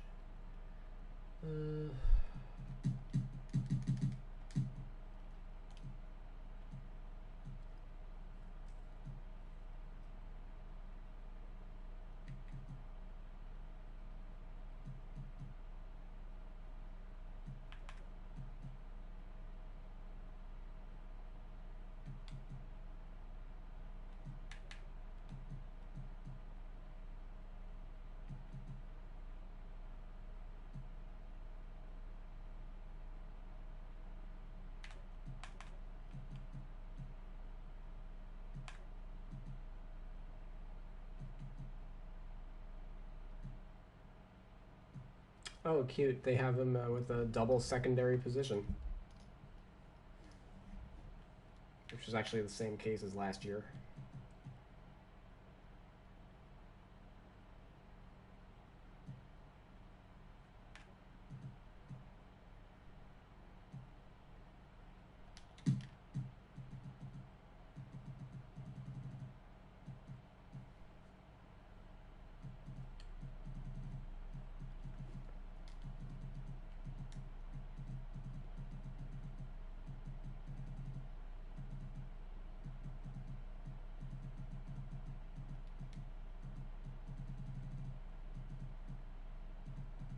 Who did this rotation?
Sure, Devin Booker badges.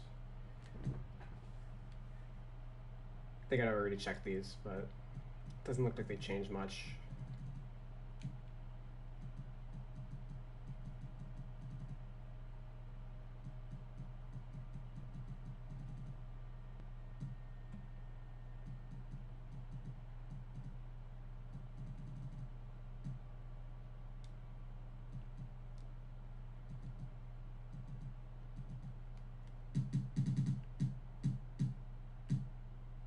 I'm not going to do the classics, but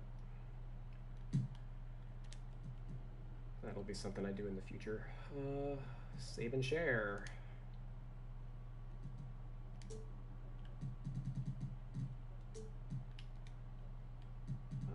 What the hell am I calling my file this year?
Okay. Somebody wanted to see the WNBA rosters. So, like you said, when you create a roster, you have a choice, NBA or WNBA.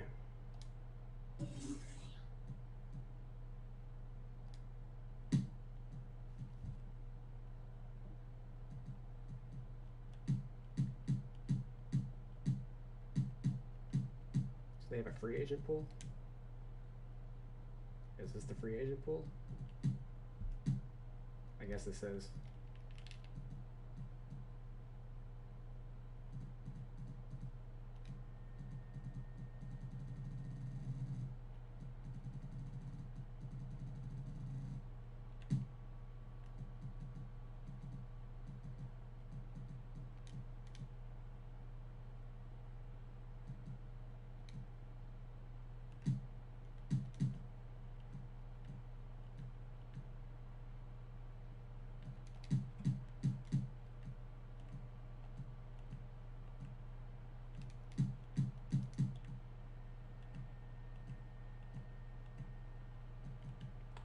Never a great sign when you're missing a position.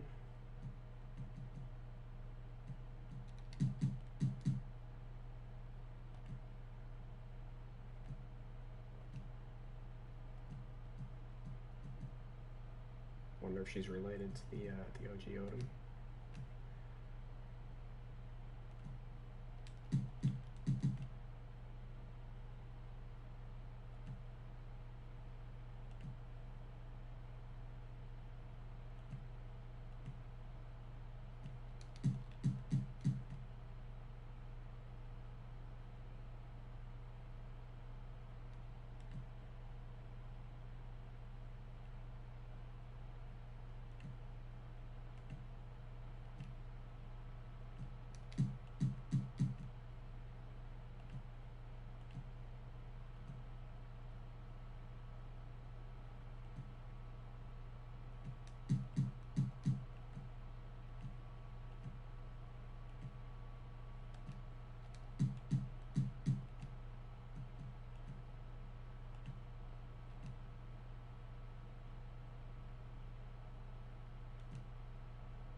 Okay, so I know it's been asked before, but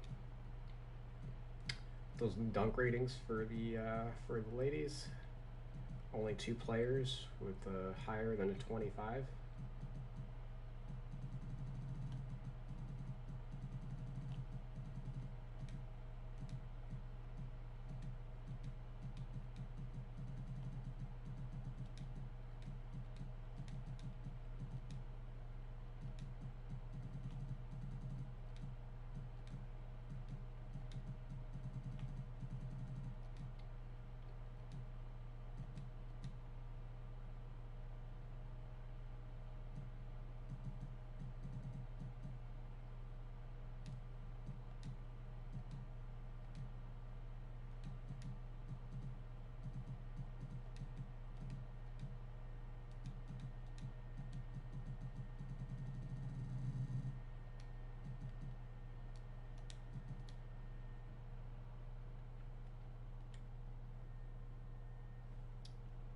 Anyways, thanks guys for watching. I uploaded the roster to the 2K servers.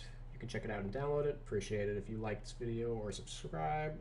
I'm going to try to create more 2K content throughout the year.